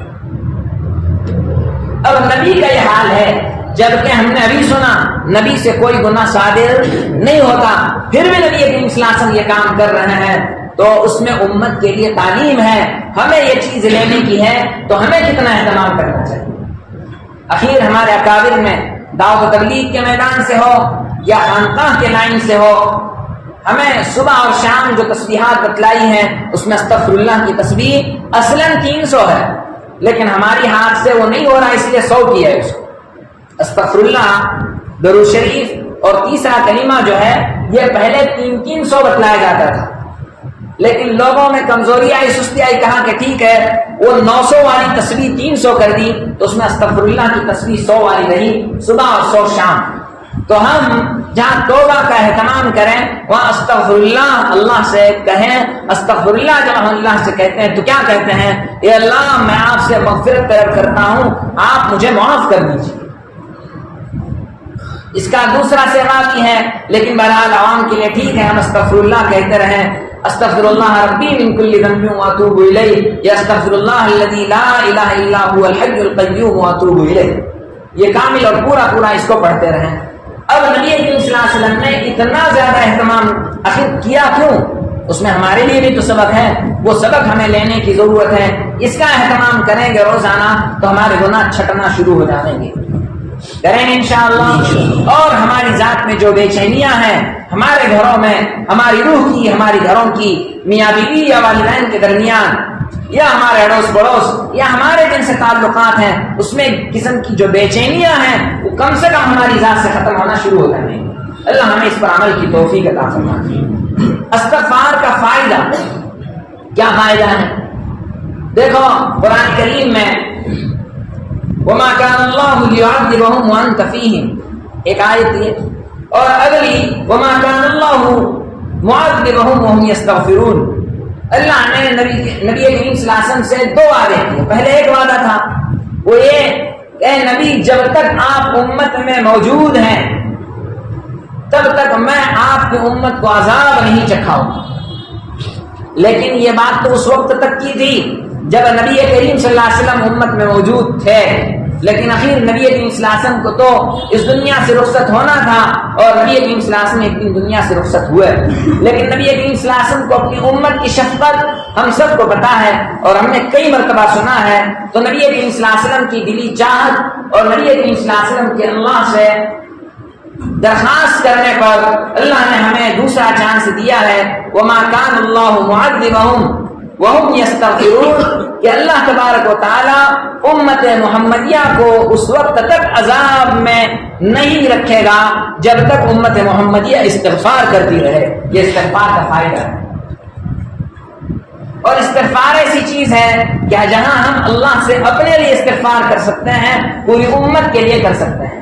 اور خود نبی کریم صلی اللہ تعالی علیہ وسلم کو اللہ نے یہ حکم دیا تھا، اے نبی آپ اپنے لیے اور مومن مردوں اور مومن عورتوں کے لیے استغفار کیجئے،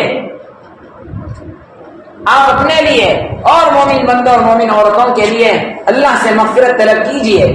توبہ ایسی چیز ہے کہ انسان خود اپنی ذات کے لیے کر سکتا ہے۔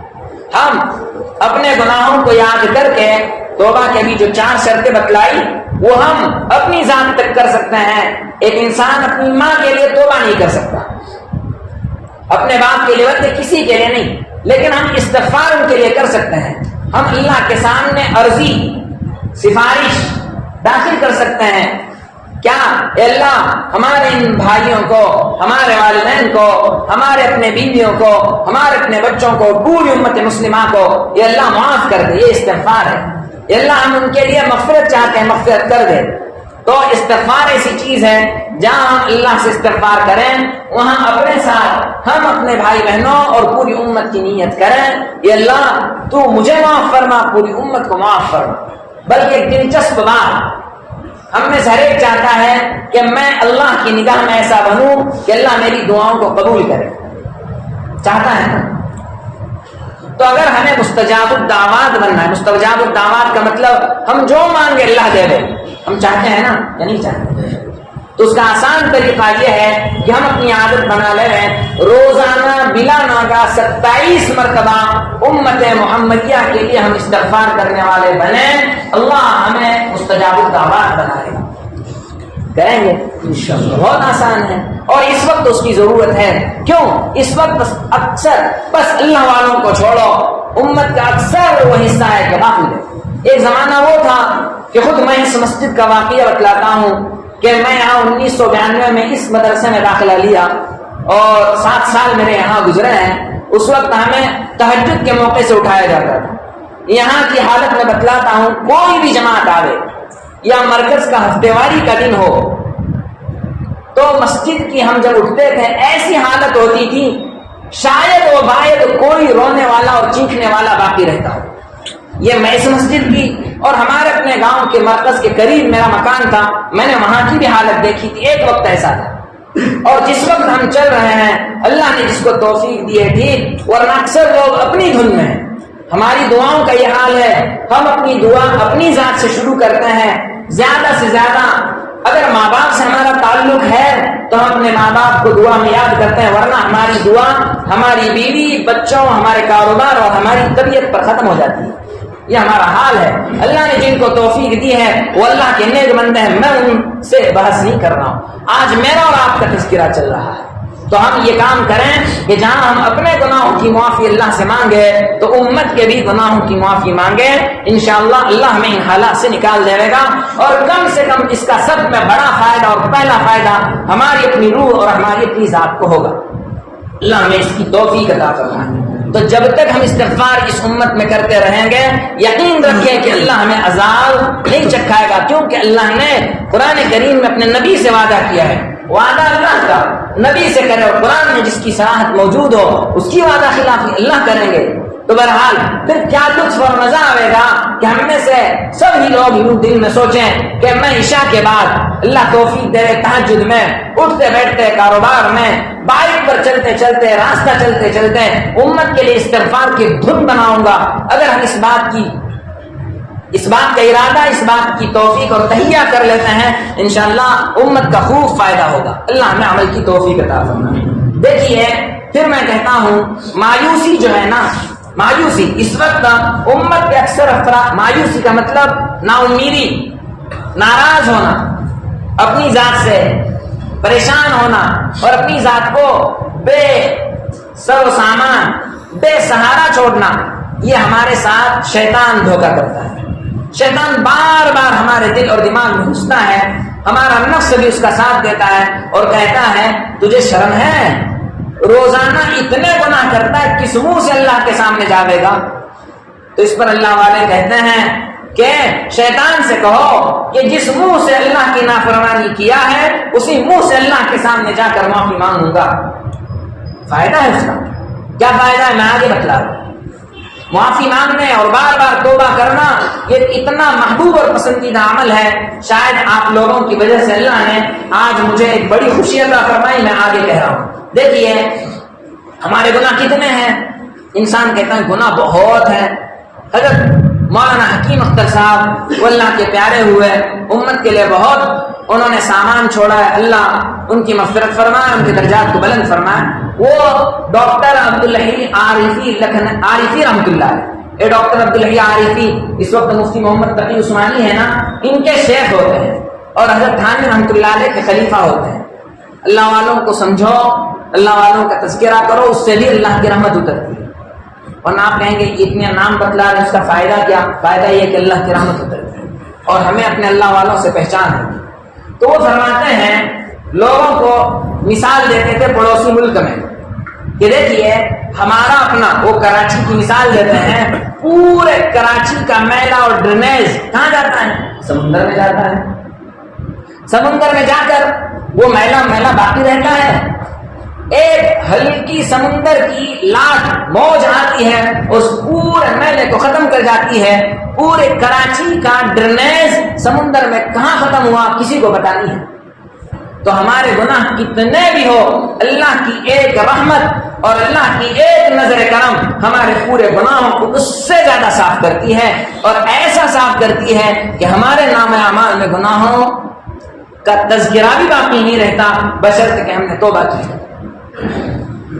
سمجھ میں آ رہا ہے نا؟ تو اللہ تبارک و تعالیٰ صرف ہماری پکڑ کرنے کے لیے، صرف ہمیں عذاب دینے کی باتیں نہیں کرتے ہیں۔ اللہ ہم سے محبت، اللہ ہم سے پیار، اللہ ہم کو اپنے سے کتنا قریب کرنا چاہتے ہیں وہ بھی تو ہم سمجھیں، اور کتنے آسان راستے اللہ نے رکھے ہیں۔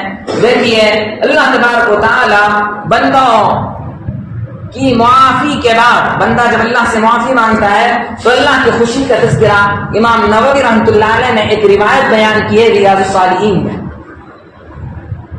اس روایت کو سنو اور اس سے اندازہ لگاؤ کہ اللہ کو کتنی خوشی ہوتی ہے اس وقت جب بندہ اللہ سے گناہوں کی معافی مانگتا ہے۔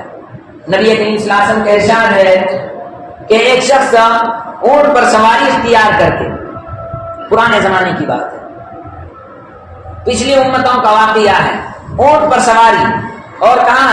ہماری بھاشا میں ریگستان، واونٹ ہماری بھاشا میں، کہ جہاں کوئی سہارے کی چیز نہیں ہے، کہ انسان کے لیے پانی کا انتظام، انسان کے لیے کھانے کا انتظام، کوئی چیز نہیں ہے۔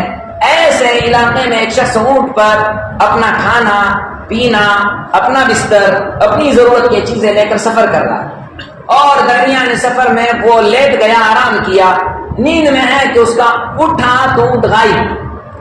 اتنا پریشان ہوا، خوب اونٹ کو ڈھونڈا لیکن اس کو اونٹ کہیں ملا نہیں۔ اب ایسے وارنٹ میں انسان کیا کرے گا؟ اس دور کا تصور نکالو کہ کہیں قریب میں جا کر کوئی ہائی وے ملے گا، گاڑی ملے گی، نہیں، وہ اس وقت کی بات ہے، اس وقت کے انتظامات کچھ نہیں ہے۔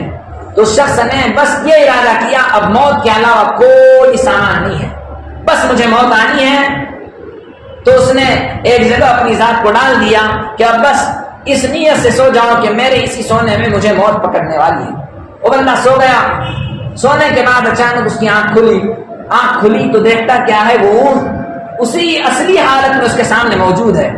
وہ بندہ جہاں موت کا یقین کر کے لیٹا تھا، اس حالت میں اس کو اپنا اونٹ پورے سامان کے ساتھ ملا تو اس کو اتنی خوشی ہوئی کہ اس نے اللہ سے یوں کہا، اے میرے بندے اور میں تیرا رب۔ اللہ کو کیا کہہ رہا ہے؟ تو میرا بندہ اور میں تیرا رب۔ خوشی کے اندر اس کو ہوش ٹھکانے نہیں رہے، اس نے ایسے الفاظ نکالے، ایسے الفاظ پر اللہ کے یہاں پکڑ نہیں ہے کیونکہ وہ جان بوجھ کر نہیں کہہ رہا ہے، وہ اللہ کو اپنا بندہ اور اپنے کو اللہ کا رب بنا رہا ہے۔ نبی کریم صلی اللہ علیہ وسلم یہاں سمجھاتے ہیں کہ یہ خوشی کچھ بھی نہیں، جب گنہگار بندہ اللہ سے معافی مانگتا ہے اللہ کو اس سے زیادہ خوشی ہوتی۔ اللہ ہمیں گناہوں کی معافی کی توفیق عطا فرمائے۔ بلکہ ایک روایت تو ایسی ہے کہ دیکھیے توبہ کرنا دور کی بات، ہم کم از کم تو میں امید کرتا ہوں کہ ہم نے سب نے توبہ سے فراغت اختیار کر لی۔ جب بندہ توبہ کا ارادہ بھی کرتا ہے نا تب بھی اللہ مغفرت کر دیتے ہیں۔ اور یہ واقعہ بخاری شریف میں موجود ہے کہ ایک شخص نے 99 مرڈر کیے۔ کتنے؟ 99 مرڈر کے بعد اس کو خیال آیا کہ ذرا دیکھ لینا چاہیے، مجھے پچھتاوا ہو رہا ہے، اس کی معافی کا سامان ہے کیا؟ اس نے پوچھا کہ میرے ہاتھ سے 99 قتل ہوئے ہیں، 99 مرڈر، تو میرے لیے معافی کا کوئی سامان؟ تو وہ جس سے پوچھ رہا تھا اس نے ایک عابد یعنی عبادت گزار کا ایڈریس دیا کہ اس سے جا کر پوچھو۔ ایڈریس دینے والے نے غلطی کی، اس کو کسی عالم دین کا ایڈریس دینا چاہیے۔ دیکھو فرق دیکھو، اس نے ایڈریس کس کا دیا؟ عابد کا دیا۔ اس عبادت گزار کے پاس یہ شخص پہنچا جس نے 99 قتل کیے ہیں اور پوچھا کہ میری ذات سے 99 قتل ہوئے ہیں اور مجھے ابھی پچھتاوا ہو رہا ہے، کیا میرے کوئی معافی کا سامان ہے؟ اس بندے نے کہا 99 آرڈر کی اور معافی چاہتا ہے، کوئی سامان نہیں ہے۔ اس آنے والے نے یوں کہا 99 تو 100 صحیح، اس کو بھی مارا۔ اب پھر کسی موقع سے اس کے جی میں یہ بات اٹھی کہ اس کا سامان دیکھ لینا چاہیے، تو اس کے بعد اس کو کسی نے ایک عالم دین کا ایڈریس دیا کہ اس سے جا کر پوچھو کوئی راستہ ملے گا۔ تو گیا اس عالم دین کے پاس، تو اس عالم دین نے کہا ہاں ہے، توبہ کوئی مشکل چیز نہیں ہے، آپ آج ہی ارادہ کرو کہ آج سے میں نے اس کام کو چھوڑ دیا، اللہ معاف کرے گا۔ اور اس کی ایک شکل یہ ہے کہ کامل توبہ کی توفیق کے لیے فلاں جگہ نیک لوگ رہتے ہیں، اس نیک بستی میں جاؤ۔ اس عالم دین نے بس وہ بندہ اب اس نیک بستی کی طرف چلا۔ اللہ کا کرنا، حدیث کا واقعہ سنا، اللہ کا کرنا کہ وہ ابھی اس بستی تک پہنچا نہیں ہے کہ موت کا فرشتہ آیا، اس کی روح قبض کر لیا۔ آسمان سے جنت اور جہنم دونوں فرشتے آئے اس کو لینے کے لیے۔ جہنم کے فرشتے یوں کہہ رہے ہیں کہ ہم اس کو لے جائیں گے، اس نے ابھی تک توبہ نہیں کی ہے۔ جنت کے فرشتے یوں کہنے لگے کہ اس نے توبہ کا ارادہ کیا ہے، اسی لیے راستہ چل رہا ہے، ہم اس کو لے کر جائیں۔ اللہ نے لوگوں کو بتلانے کے لیے ایک فرشتہ ان کے درمیان بھیجا۔ اب ان دونوں نے اس فرشتے کو اپنا حکم بنایا، فیصلہ آپ کریں گے۔ معاملہ کیا ہے؟ معاملہ سنایا تو اس فرشتے نے یہ حکم دیا کہ یہ جہاں سے توبہ کے لیے چلا ہے وہاں سے جس بستی میں جانے والا ہے پوری جگہ کو ناپو، اگر اس نیک بستی سے یہ قریب ہے تو جنت والے لے کر جائیں گے، اور اس نیک بستی سے دور ہے، توبہ کے ارادہ کر کے چلنے والی جگہ سے قریب ہے، تو جہنم کے فرشتے اس کو لے جائیں۔ ادھر اللہ کا حکم فرشتوں کے زمین پر جو فرشتے نظام پر مقرر تھے، اللہ نے ان کو حکم دیا کہ اس کا وہ راستہ قریب کر دو جو نیک بستی والا ہے، اور اس کا وہ راستہ دور کر دو جہاں سے وہ توبہ کے لیے چلا ہے۔ زمین ناپی گئی اور توبہ والی نیک بستی اس سے قریب نکلی، اس کو جنت کے فرشتوں نے لے گئے۔ اب اس واقعے میں اس بندے نے ابھی تک توبہ کیا ہے، کامل توبہ کے ارادے پر اللہ نے یہ فیصلہ کیا ہے۔ بہرحال تو ہمیں آج کے دور میں یہ یقین کامل اپنے دل میں بٹھانے کی ضرورت ہے، ہم بے سہارا نہیں ہیں۔ ہم اپنی غلطی کی وجہ سے اپنے آپ کو بے سہارا سمجھ رہے ہیں، گناہوں کے آلات زیادہ ہیں، موبائل ہر ایک کے جیب اور ہاتھ میں پڑا ہے، لوگ گناہ سے تھکے ہوئے گویا اب معافی اور استغفار اور توبہ سے گویا نا امید جیسے ہو رہے ہیں۔ اگر ہم نا امید ہوتے ہیں تو شیطان اپنے مشن میں کامیاب ہو رہا ہے، ہمیں اس کو کامیاب ہونے دینا نہیں ہے۔ بلکہ اس سے اور ایک لطف کی چیز سنیے، توبہ کا دروازہ۔ اب ایک مسئلہ اس سے پہلے سنیے، توبہ کا دروازہ کب تک کھلا ہے؟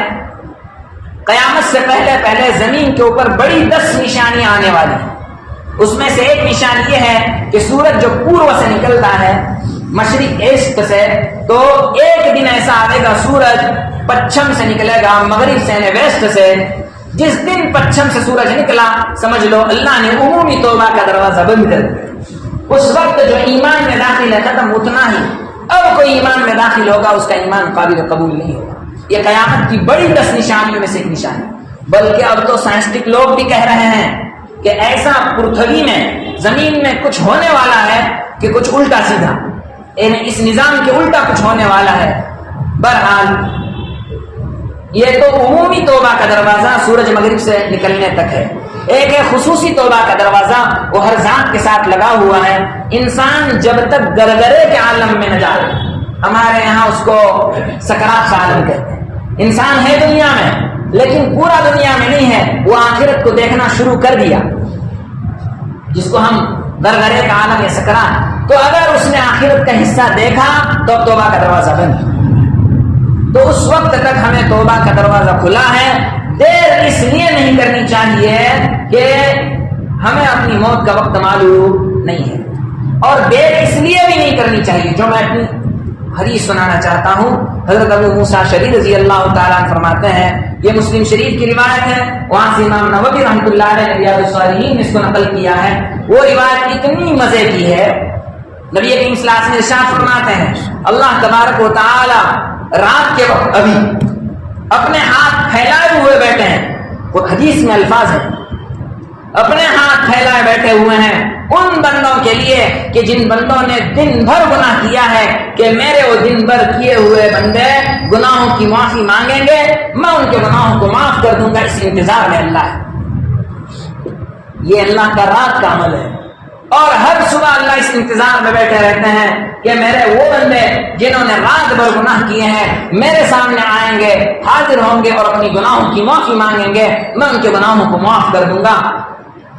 اور اللہ کا یہ عمل 1 دن 2 دن 10 دن کا نہیں ہے، مسلم کی روایت میں موجود ہے، سورج جس وقت مغرب سے نکلے گا اس وقت تک اللہ کا یہ معمول رہے گا۔ اس کا مطلب روزانہ اللہ کا یہ معمول ہے، کبھی ختم ہونے والا نہیں ہے۔ تو ہم بندوں کو اس سے سوچنا چاہیے کہ ہمیں اپنے گناہوں کی معافی کے لیے کتنی جلدی کرنی ہے۔ بہرحال اب میں اپنی یقینی بات کہتا ہوں، وہ یہ کہ مجھے اس آیت سے آج اس راہ کا فائدہ، اس راہ کا جو ابھی میں بولنے جا رہا ہوں، اللہ اس عالم دین کو نفع ہماری طرف سے جزائے خیر عطا فرمائے جنہوں نے مجھے اس آیت میں فائدہ پہنچایا۔ ان اللہ یحب التوابین ویحب المتطہرین، ایک آیت ہے قرآن کریم میں، قل ان کنتم تحبون اللہ فاتبعونی یحببکم اللہ۔ اس آیت کو میں نے سب میں پہلے آپ ہی کے شہر میں ہمارے پڑھائی کے زمانے میں غالباً 1998-99 میں حضرت مولانا اشہد رشیدی جو اس وقت شیخ الحدیث ہیں شاہی مراد آباد کے، اس کے بعد کیا آئے تھے وہ، تو انہوں نے اس چوک میں بیان کیا تھا۔ اس وقت یہ آیت میں نے پہلی مرتبہ اس آیت کو سمجھا، اس جبکہ میرے حفظ کا زمانہ تھا۔ اس میں یہ ہے کہ اللہ بندوں سے یوں کہتے ہیں، بندوں میں تو سب کہتے ہیں نا ہمیں اللہ سے محبت ہے، کون مسلمان ہے جو یوں نہیں کہتا کہ مجھے اللہ سے محبت ہے؟ اللہ سے محبت ہے اسی لیے تو بیچارہ مسلمان ہے، لیکن یہ تو ہمارے دل میں اللہ کی محبت ہے۔ قرآن کریم میں اللہ نے کہا فاتبعونی، تم کو اللہ سے محبت ہے تو تم نبی کی پیروی کرو، تو نبی کی پیروی کریں گے تو کیا ہوگا؟ اللہ تم سے محبت کرے گا۔ تو ہم اللہ کی نگاہ میں، اللہ کے سامنے، اللہ کے کیمرے میں محبوب بننا چاہتے ہیں تو ہمیں کیا کرنا چاہیے؟ نبی کریم صلی اللہ علیہ وسلم کی پیروی کرنی چاہیے۔ تو اللہ کا محبوب بننے کا آیت کی روشنی میں ایک راستہ مشہور ہے جو سال و سال سے ہم جانتے ہیں، لیکن یہاں دیکھیے اس آیت میں لطف زیادہ ہے۔ کیا ہے؟ ان اللہ یحب التوابین ویحب المتطہرین، اللہ تبارک و تعالیٰ اس بندے سے محبت کرتا ہے جو بندہ توبہ کرتا ہے۔ اور قرآن کریم میں اللہ نے، یہ اہل علم جانیں گے، اللہ نے نہیں کہا ان اللہ یحب الطاہرین، ان اللہ یحب التائبین نہیں کہا، توابین کہا۔ تائب کا مطلب توبہ کرنے والا، اور تواب کا مطلب بار بار بار بار بار بار بار بار توبہ کرنا۔ آخر اس بات کو سوچو، انسان بار بار توبہ کب کرے گا؟ گناہ ہوگا تو توبہ کرے گا نا، پھر گناہ ہوں گے پھر توبہ کرے گا، پھر گناہ ہوں گے پھر توبہ کرے گا، پھر گناہ ہوں گے پھر توبہ کرے گا، یہی معاملہ ہے۔ تو اب جس وقت میں ہم چل رہے ہیں، گناہ کے دروازے ہمارے درمیان چوپٹ کھلے ہیں، تو ہمیں اللہ سے مایوس ہونے کی ضرورت نہیں ہے۔ ایک تو ہم گناہ سے اپنی ذات کو نکالنے کی بھرپور کوشش کریں، یہ تو کرتے رہیں، لیکن گناہ ہو رہے ہیں تو نا امید نہیں ہونا ہے۔ گناہ ہو اللہ سے معافی مانگ لو، گناہ ہو اللہ سے معافی مانگ لو۔ بدن میلا ہوتا ہے غسل کرتے ہیں، دانت میلے ہوتے ہیں برش کرتے ہیں، آنکھوں میں کیچ آتی ہے انگلیوں سے صاف کرتے ہیں، ہاتھ میلے ہوتے ہیں صابن صرف سے دھو لیتے ہیں، یہی کرتے ہیں نا۔ تو جب بھی گناہ ہوگا ہم اللہ سے معافی مانگیں گے انشاءاللہ۔ اس کا لطف کیا ہے؟ اس کا لطف یہ ہے کہ اللہ ہم کو محبوب، یعنی اللہ کے نگاہ میں ہم محبوب بندے بنیں گے۔ بہت سارے بندے ایسے ہیں گناہ کرتے ہیں لیکن معافی مانگتے نہیں ہے، توبہ کرتے نہیں۔ تو اللہ اس آیت میں کیا کرتا ہے؟ ایک کہتا ہے ان اللہ یحب التوابین ویحب المتطہرین، اللہ بار بار توبہ کرنے والوں کو محبوب رکھتا ہے۔ تو اس میں عام پبلک بھی ہے، سمجھ میں آیا؟ اور آیت کے دوسرے ٹکڑے میں اللہ یوں کہتے ہیں وَيُحِبُّ الْمُتَطَهِّرِينَ، اللہ تبارک و تعالی ان لوگوں کو بھی محبوب رکھتا ہے جو کوشش کر کے اپنے آپ کو پاک رکھتے ہیں۔ یہاں اللہ نے یوں نہیں کہا ان اللہ یحب الطاہرین، یوں کہا ان اللہ یحب المتطہرین۔ متطہرین، متطہر اس کو کہتے ہیں عربی میں جو انسان سوچ کر، کوشش کے ساتھ، اہتمام کے ساتھ گناہوں سے بچتا ہے، اپنے آپ کو گناہوں سے دور رکھتا ہے۔ یعنی اس کو پتا ہے کہ میں اس جگہ جاؤں گا تو بدنظری ہوگی، جانے سے چھوڑ دیتا ہے۔ میں موبائل کا یہ فنکشن کھولوں گا تو گناہ ہوں گے، نہیں کھولتا ہے، یہ اس فنکشن پر لاک لگاتا ہے۔ کیوں لاک لگا رہا ہے؟ اپنے آپ کو گناہ سے دور رکھنے کے لیے۔ میں سودی معاملے میں جاؤں گا تو گنہگار ہو جاؤں گا، تو سوچ کر دل چاہ رہا ہے کہ مصیبت آئی ہے، کوئی سود سے پیسہ نکالوں، پھر بھی رک رہا ہے، تو وہ متطہرین میں داخل ہے۔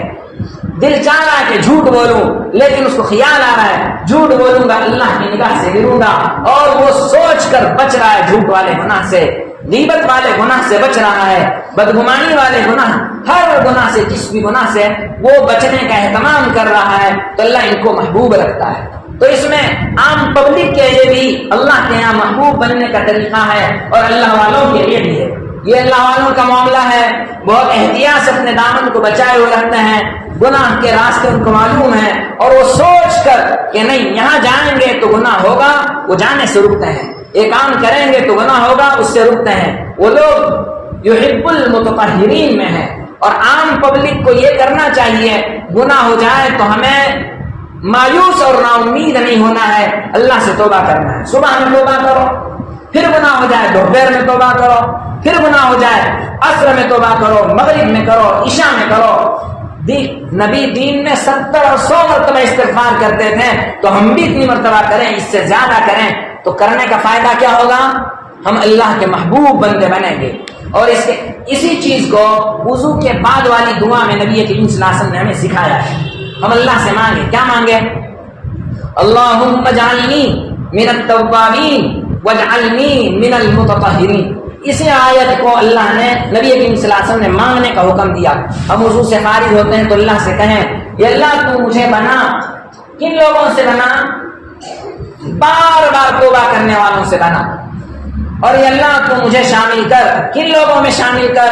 ان لوگوں میں جو گناہوں سے دور رہنے کا اہتمام کرتے ہیں. کریں انشاءاللہ. اس دعا کو آپ لوگ یاد کریں.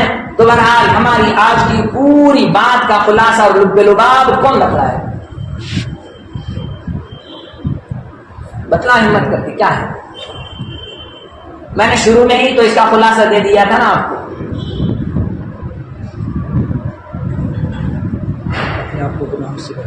اللہ کے پاس پہنچنے کا ایک آسان راستہ اس دور میں بھی ہمارے لیے موجود ہے نہیں؟ یا نہیں ہے؟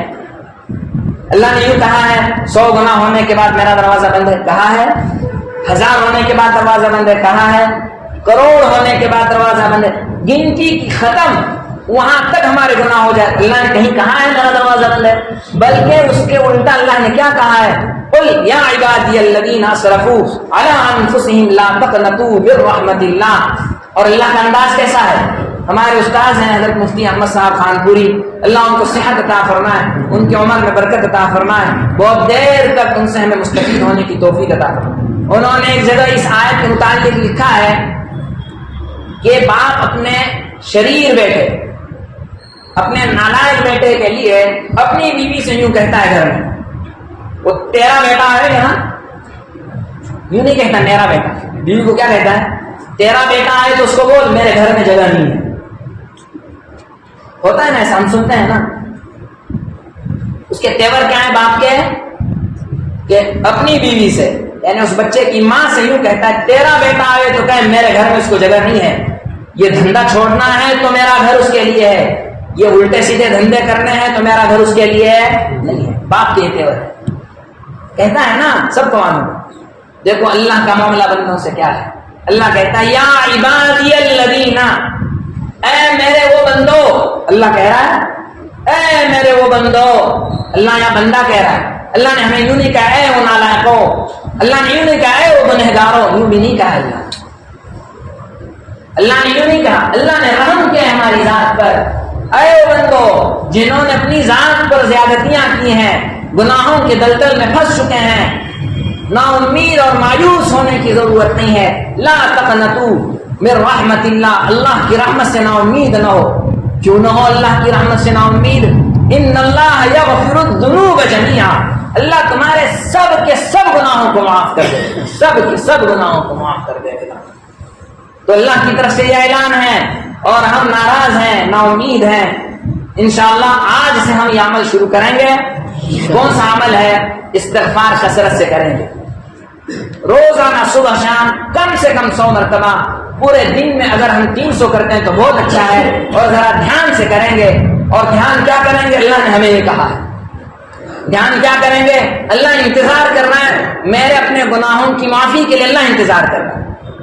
ہمارا اپنے استاذ کے لیے کبھی یوں سنیں کہ استاذ شاگرد کا انتظار کر رہا ہے تو ہمارے اندر کتنی بے چینی ہوتی ہے. میرے استاذ میرا انتظار کر رہا ہے، جلدی کرو، فالتو وقت ضائع مت کرو، جلدی جا کر ان سے ملو. ہوتا ہے نا. میرے والد میرا انتظار کر رہے ہیں، میری ماں میرا انتظار کر رہی ہے، میرے بڑے میرا انتظار کر رہے ہیں. یہاں اللہ ہمارا انتظار کر رہا ہے. کیوں؟ بندے آئیں گے اور معافی مانگیں گے تو ہم استغفار کرتے وقت یہی تصور رکھیں گے اللہ میرا انتظار کر رہا ہے اور میں جلدی سے اللہ کے سامنے استغفار کریں گے. انشاءاللہ یہ کریں گے.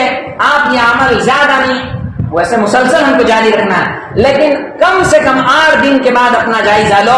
ایک قسم کی خوشی آپ کے دل میں ہوگی اور آپ دیکھیں گے میرا تعلق دل کا اللہ سے مضبوط ہو رہا ہے. اور شیطان جو انگلیاں کرتا تھا نا ہمارے دل میں آ کر کہ کتنے گناہ کرتا ہے، اور وہ کتنے گناہ کرتا ہے یوں نہیں کہے گا، اتنے گناہ کر کے اللہ کے پاس کیسے جائے گا. تو وہ وسوسہ ہمارے دل سے ختم ہو جائے گا. اللہ ہمیں ان باتوں کی توفیق اور سعادت عطا فرمائے. بہرحال اس وقت ہم نے توبہ کے ارادے کیے ہیں تو اب ہم پوری امت کے لیے ہمارے لیے دعا کریں گے اور استغفار پوری امت کے لیے کریں گے. تو دعا میں ہمیشہ اور آج بھی کیا نیت کریں گے؟ ہماری دعا صرف اپنی ذات کے لیے نہیں ہوگی، سب کے لیے ہوگی.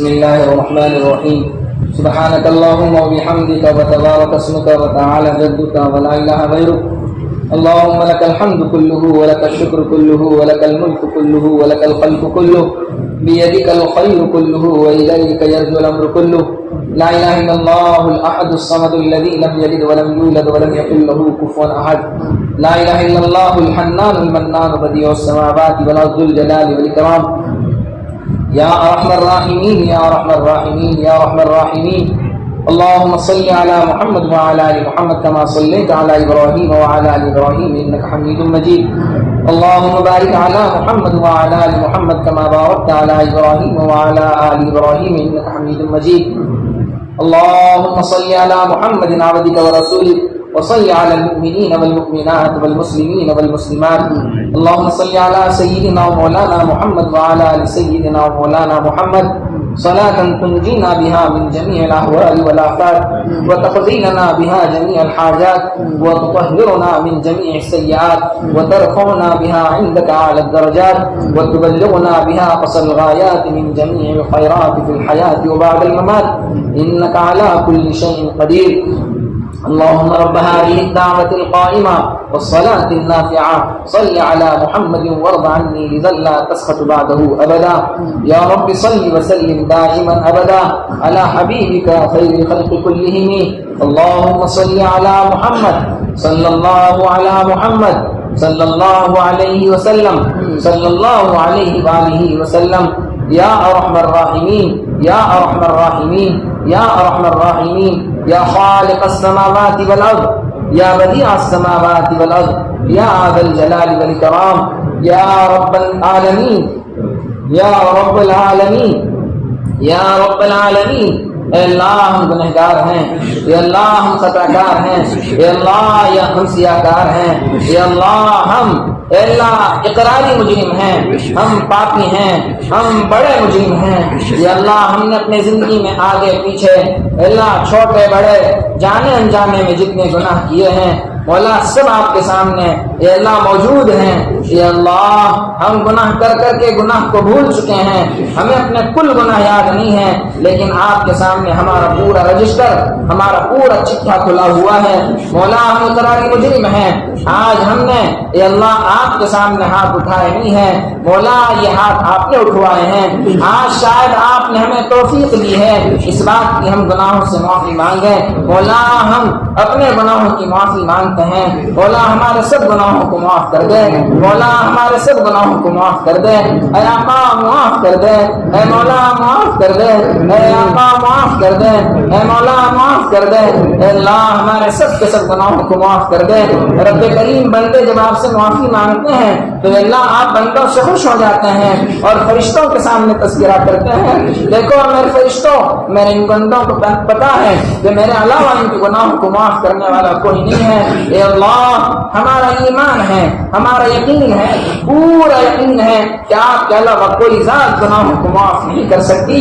اے اللہ آپ ہمارے گناہوں کو معاف کر دیجئے، اے اللہ آپ ہمارے گناہوں کو معاف کر دیجئے۔ اے اللہ ہم نے اپنے ذاتوں پر جتنا ظلم کیا ہے اے اللہ اے اللہ ہم آپ کی امید سے، آپ کی رحمت سے نا امید نہیں ہیں۔ اے اللہ ہم نے آپ کا کلام سنا، اے اللہ ہم آپ کی رحمت سے نا امید نہیں ہیں۔ اے اللہ ہم نے آپ کے نبی کا کلام سنا، اے اللہ آپ بندوں گنہگار بندوں کا انتظار کرتے ہیں، اے اللہ آپ ہمیں معاف کر دیجئے مولا، آپ ہمیں ہمارے والدین کو، ہمارے بھائی بہنوں کو، ہماری ازواج یعنی ہماری بیویوں کو، ہماری اولاد اور اولاد کو، ہمارے اعزاء اقارب کو، ہمارے رشتہ دار اور دوست احباب کو، ہمارے اساتذہ اور مشائخ کو، اے اللہ ہمارے دوستوں کو، ہمارے محبین اور مشرکین کو، ہمارے متعلقین کو اور پوری کی پوری امت مسلمہ کو، ان لوگوں کو جو ہم سے امیدیں رکھتے ہیں، جو ہم سے دعاؤں کی امیدیں رکھتے ہیں، دعاؤں کے لیے کہتے ہیں اور ہم سے خیر کی امیدیں رکھتے ہیں، اور پوری کی پوری امت مسلمہ کی اے اللہ پوری پوری مغفرت فرما دے، اللہ پوری مغفرت فرما دے، اللہ امت مسلمہ کی اور اللہ کیا حالات ہیں آپ جان رہے ہیں، یہ اللہ ہم بہت گناہ میں پھنسے ہوئے ہیں، مولا گناہ میں پھنسے ہوئے ہیں، یہ اللہ ہمارے گناہوں کو معاف کر دے، مولا ہماری مغفرت فرما دے، مولا مغفرت فرما دے، یہ اللہ مغفرت آپ کو پسند ہے، یہ اللہ آپ ہمارے ساتھ محبت والا معاملہ فرمائیے، ہمارے ساتھ غمخواری والا معاملہ فرمائیے، عفو اور درگزر کا معاملہ فرمائیے، یہ اللہ آپ یوں کہتے ہیں اور آپ کے ارشاد ہے کہ تم زمین والوں پر رحم کرو میں تم پر رحم کروں گا، یہ اللہ آپ ہمیں اس کی توفیق دے دیجئے کہ ہم آپ کی مخلوق پر رحم کرنے والے بنیں، یہ اللہ اس راستے سے بھی آپ اللہ ہمیں معاف کر دیجئے، یہ اللہ ہمیں نبی کریم صلی اللہ علیہ وسلم کا اللہ محبوب اور پیارا امتی بنا دیجئے، نبی کریم صلی اللہ علیہ وسلم کی سنتوں پر عمل کی توفیق اور سعادت عطا فرما دیجئے، نبی کی شریعت تیرا دیا ہوا پورا نظام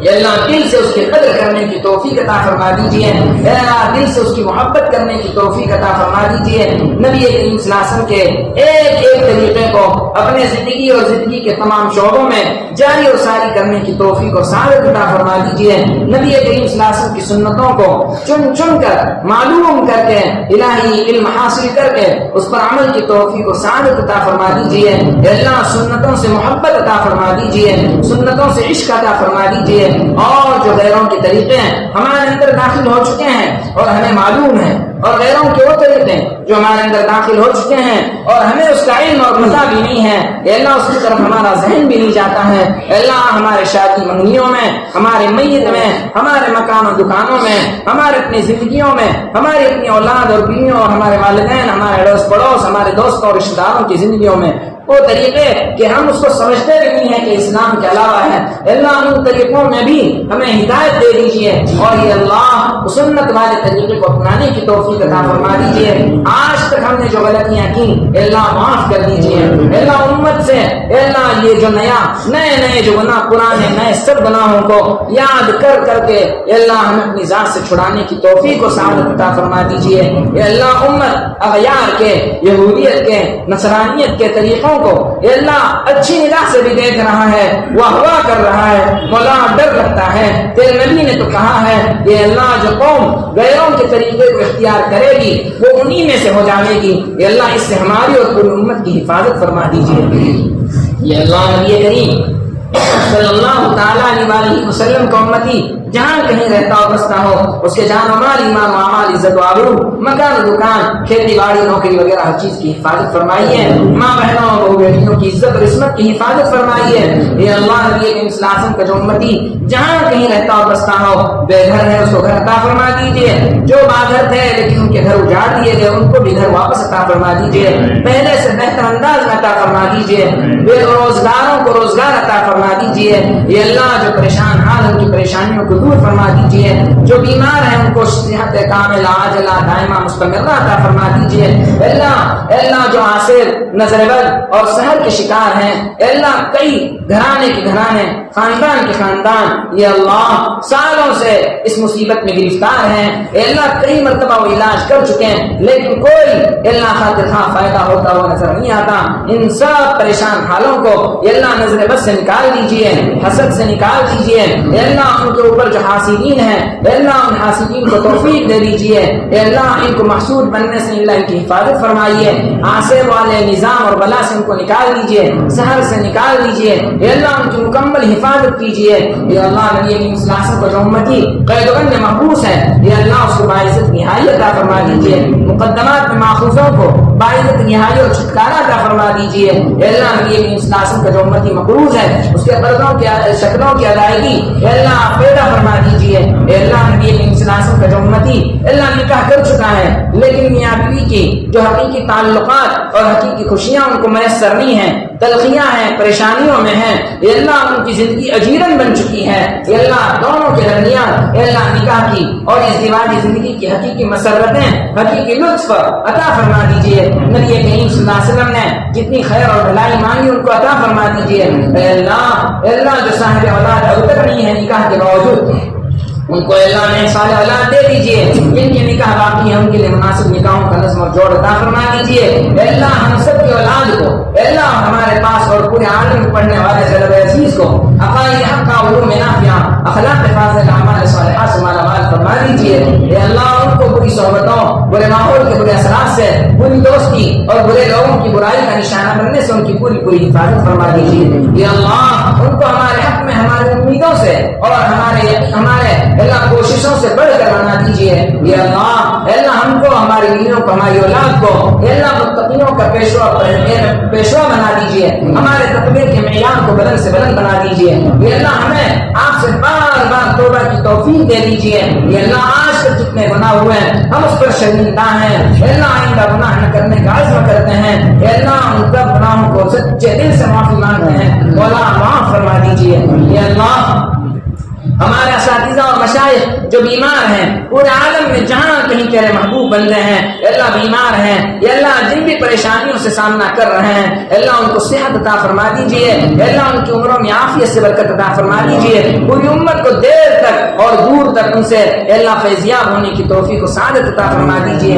اے اللہ اہل اللہ اور اہل حق کی شان میں ادنا گستاخی سے ہماری حفاظت فرما دیجیے۔ اے اللہ سود کے اے اللہ اس مصیبت سے پورے عالم میں جتنے لوگ اس سے بچنا چاہتے ہیں بلکہ سب کو اس سے نکال دیجیے اور سب کو سود کی بلا سے اے اللہ سب کی سود کے بلا سے چھٹی اور رہائی کر دیجیے۔ اے اللہ بدنظیر سے ہماری امت کی حفاظت کر دیجیے۔ اے اللہ کئی بندے ہیں بدنظیر سے بار بار بچنے کے پختہ عہد کر چکے ہوتے ہیں لیکن مولا آج کا جو سسٹم اور نظام ہے بار بار بدنظیر کے شکار ہوتے ہیں۔ مولا آسان اور یہ اللہ شکلیں اور راہیں ہمارے درمیان کھول دیجیے، بدگمانی سے ہماری امت کی حفاظت فرما دیجیے، غصے سے ہماری امت کی حفاظت فرما دیجیے۔ یہ اللہ اور اللہ آپس کی اختلافیوں سے، ناچاکی سے، دشمنی سے، عداوت سے ہماری حفاظت فرما دیجیے۔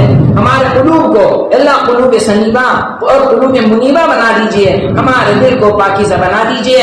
اللہ صبح ہو جائے تو ہم اپنے دل کے ساتھ یہ معاملہ کریں کہ کسی مسلمان بھائی کے متعلق ہمارے دل میں کوئی میل نہ رہے، شام ہوتے ہوتے ہمیں اس عمل کی توفیق دے دیجیے کہ شام ہو اور ہم رات اس حالت میں کریں کہ کسی مسلمان بھائی کے دل میں ہمارے دل میں کسی بھائی کے متعلق کوئی میل نہ ہو، ہم اپنے دلوں کو صاف کر کے اللہ اپنی صبح اور شام کی زندگی گزاریں۔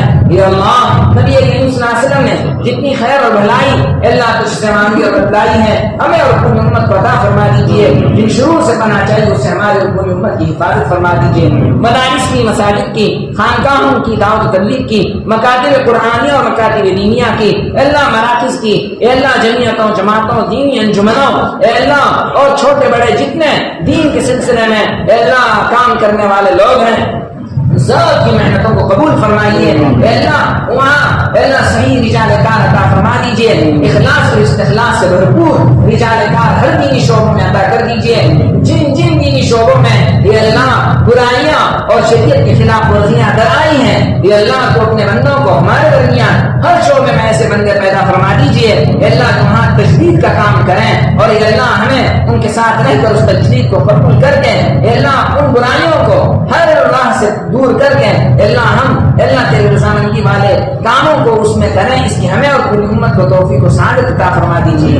اے اللہ جتنے دینی شعبے اس زمین پر کام کرتے ہیں وہاں جن اے اللہ مادی اور روحانی اسباب کی ضرورت ہے خزانہ غیب سے پر فرما دیجیے۔ اے اللہ خصوصاً مدارس کی اور اے اللہ جو چیزیں اے اللہ حکومت وقت کی نگاہ میں ہیں اسے اللہ ان کی بھرپور حفاظت فرما دیجیے۔ اے اللہ اوقاف کی زمینوں کی حفاظت فرما دیجیے۔ اے اللہ حرمین شریفین کی حفاظت فرما دیجیے، حرمین شریفین کی تقدیس کی پامالی سے امت کی اور وہاں کام کرنے والے اور حکومت کے افراد کی پوری پوری حفاظت کر دیجیے۔ اے اللہ جو لوگ اس وقت وہاں حکومت پر ہیں اے اللہ اور ان کے مقدر اگر حرمین شریفین کی تقدیس ان کے مقدر میں نہیں ہے تو ان کو وہاں سے ہٹا کر ایسے غیور لوگوں کو جو باعلم اور یہ صاحب اقتدار ہیں اے اللہ ان کو اقتدار ان کے ہاتھوں میں دے کر اے اللہ ان کے ہاتھوں اے اللہ حرمین شریفین کی تقدیس کو اے اللہ بڑھا دیجیے اور یہ اللہ اس کی پامالی سے پوری پوری حفاظت فرما دیجیے۔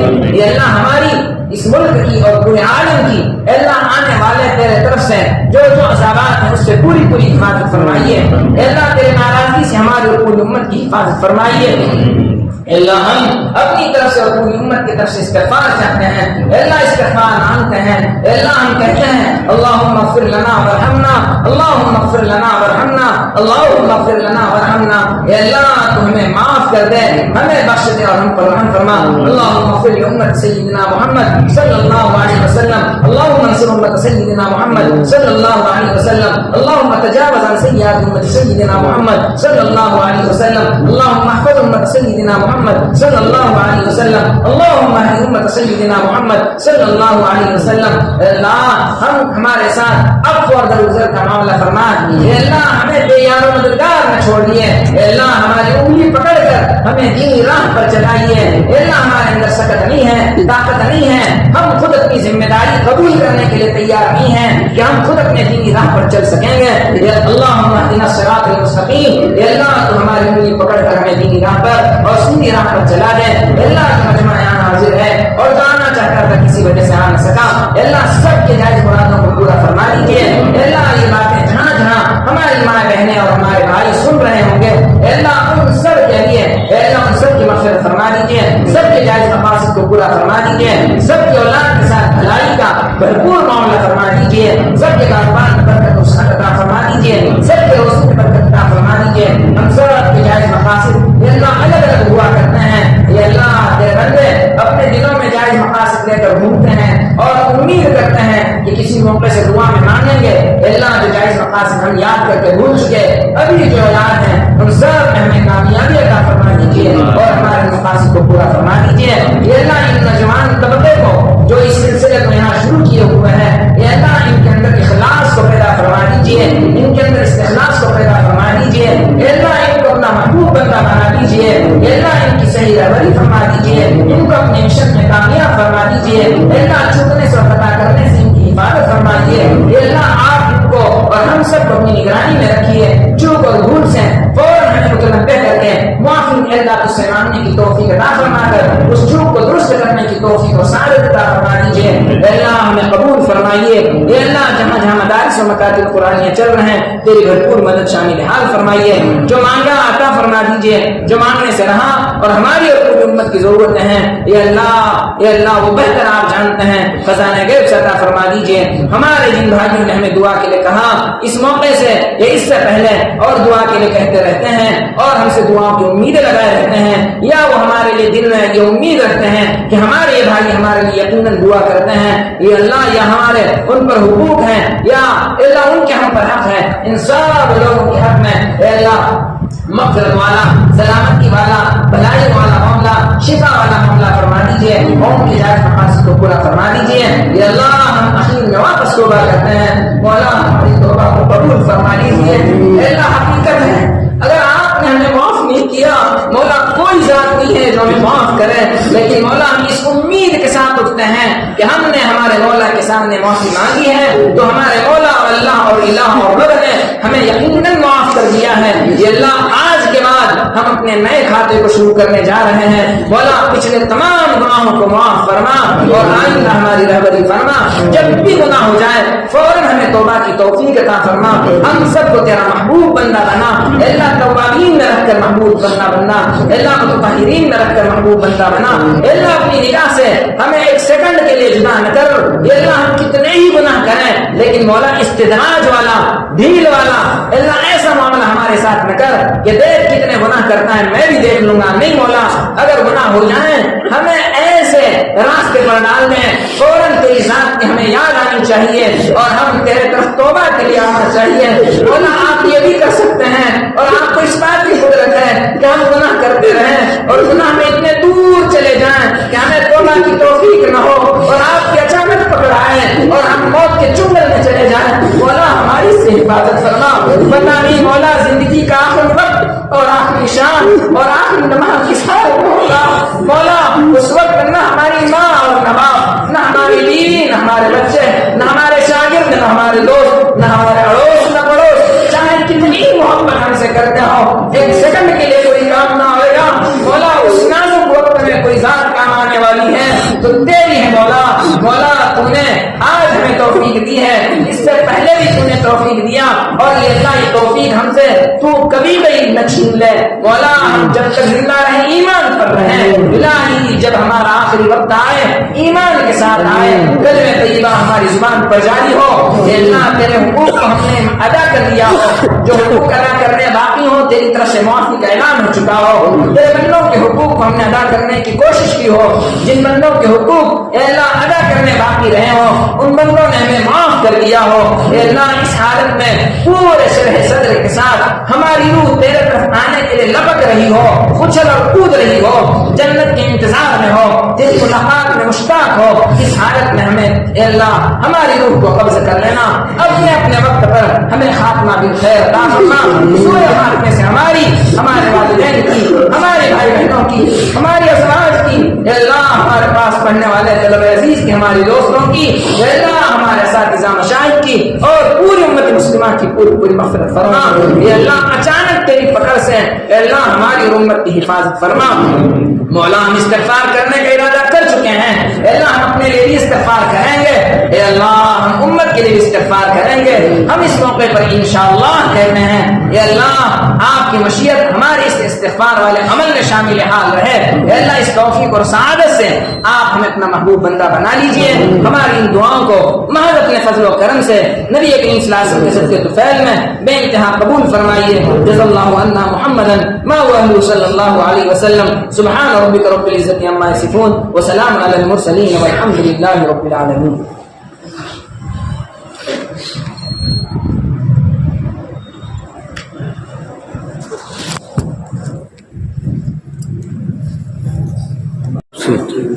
آپ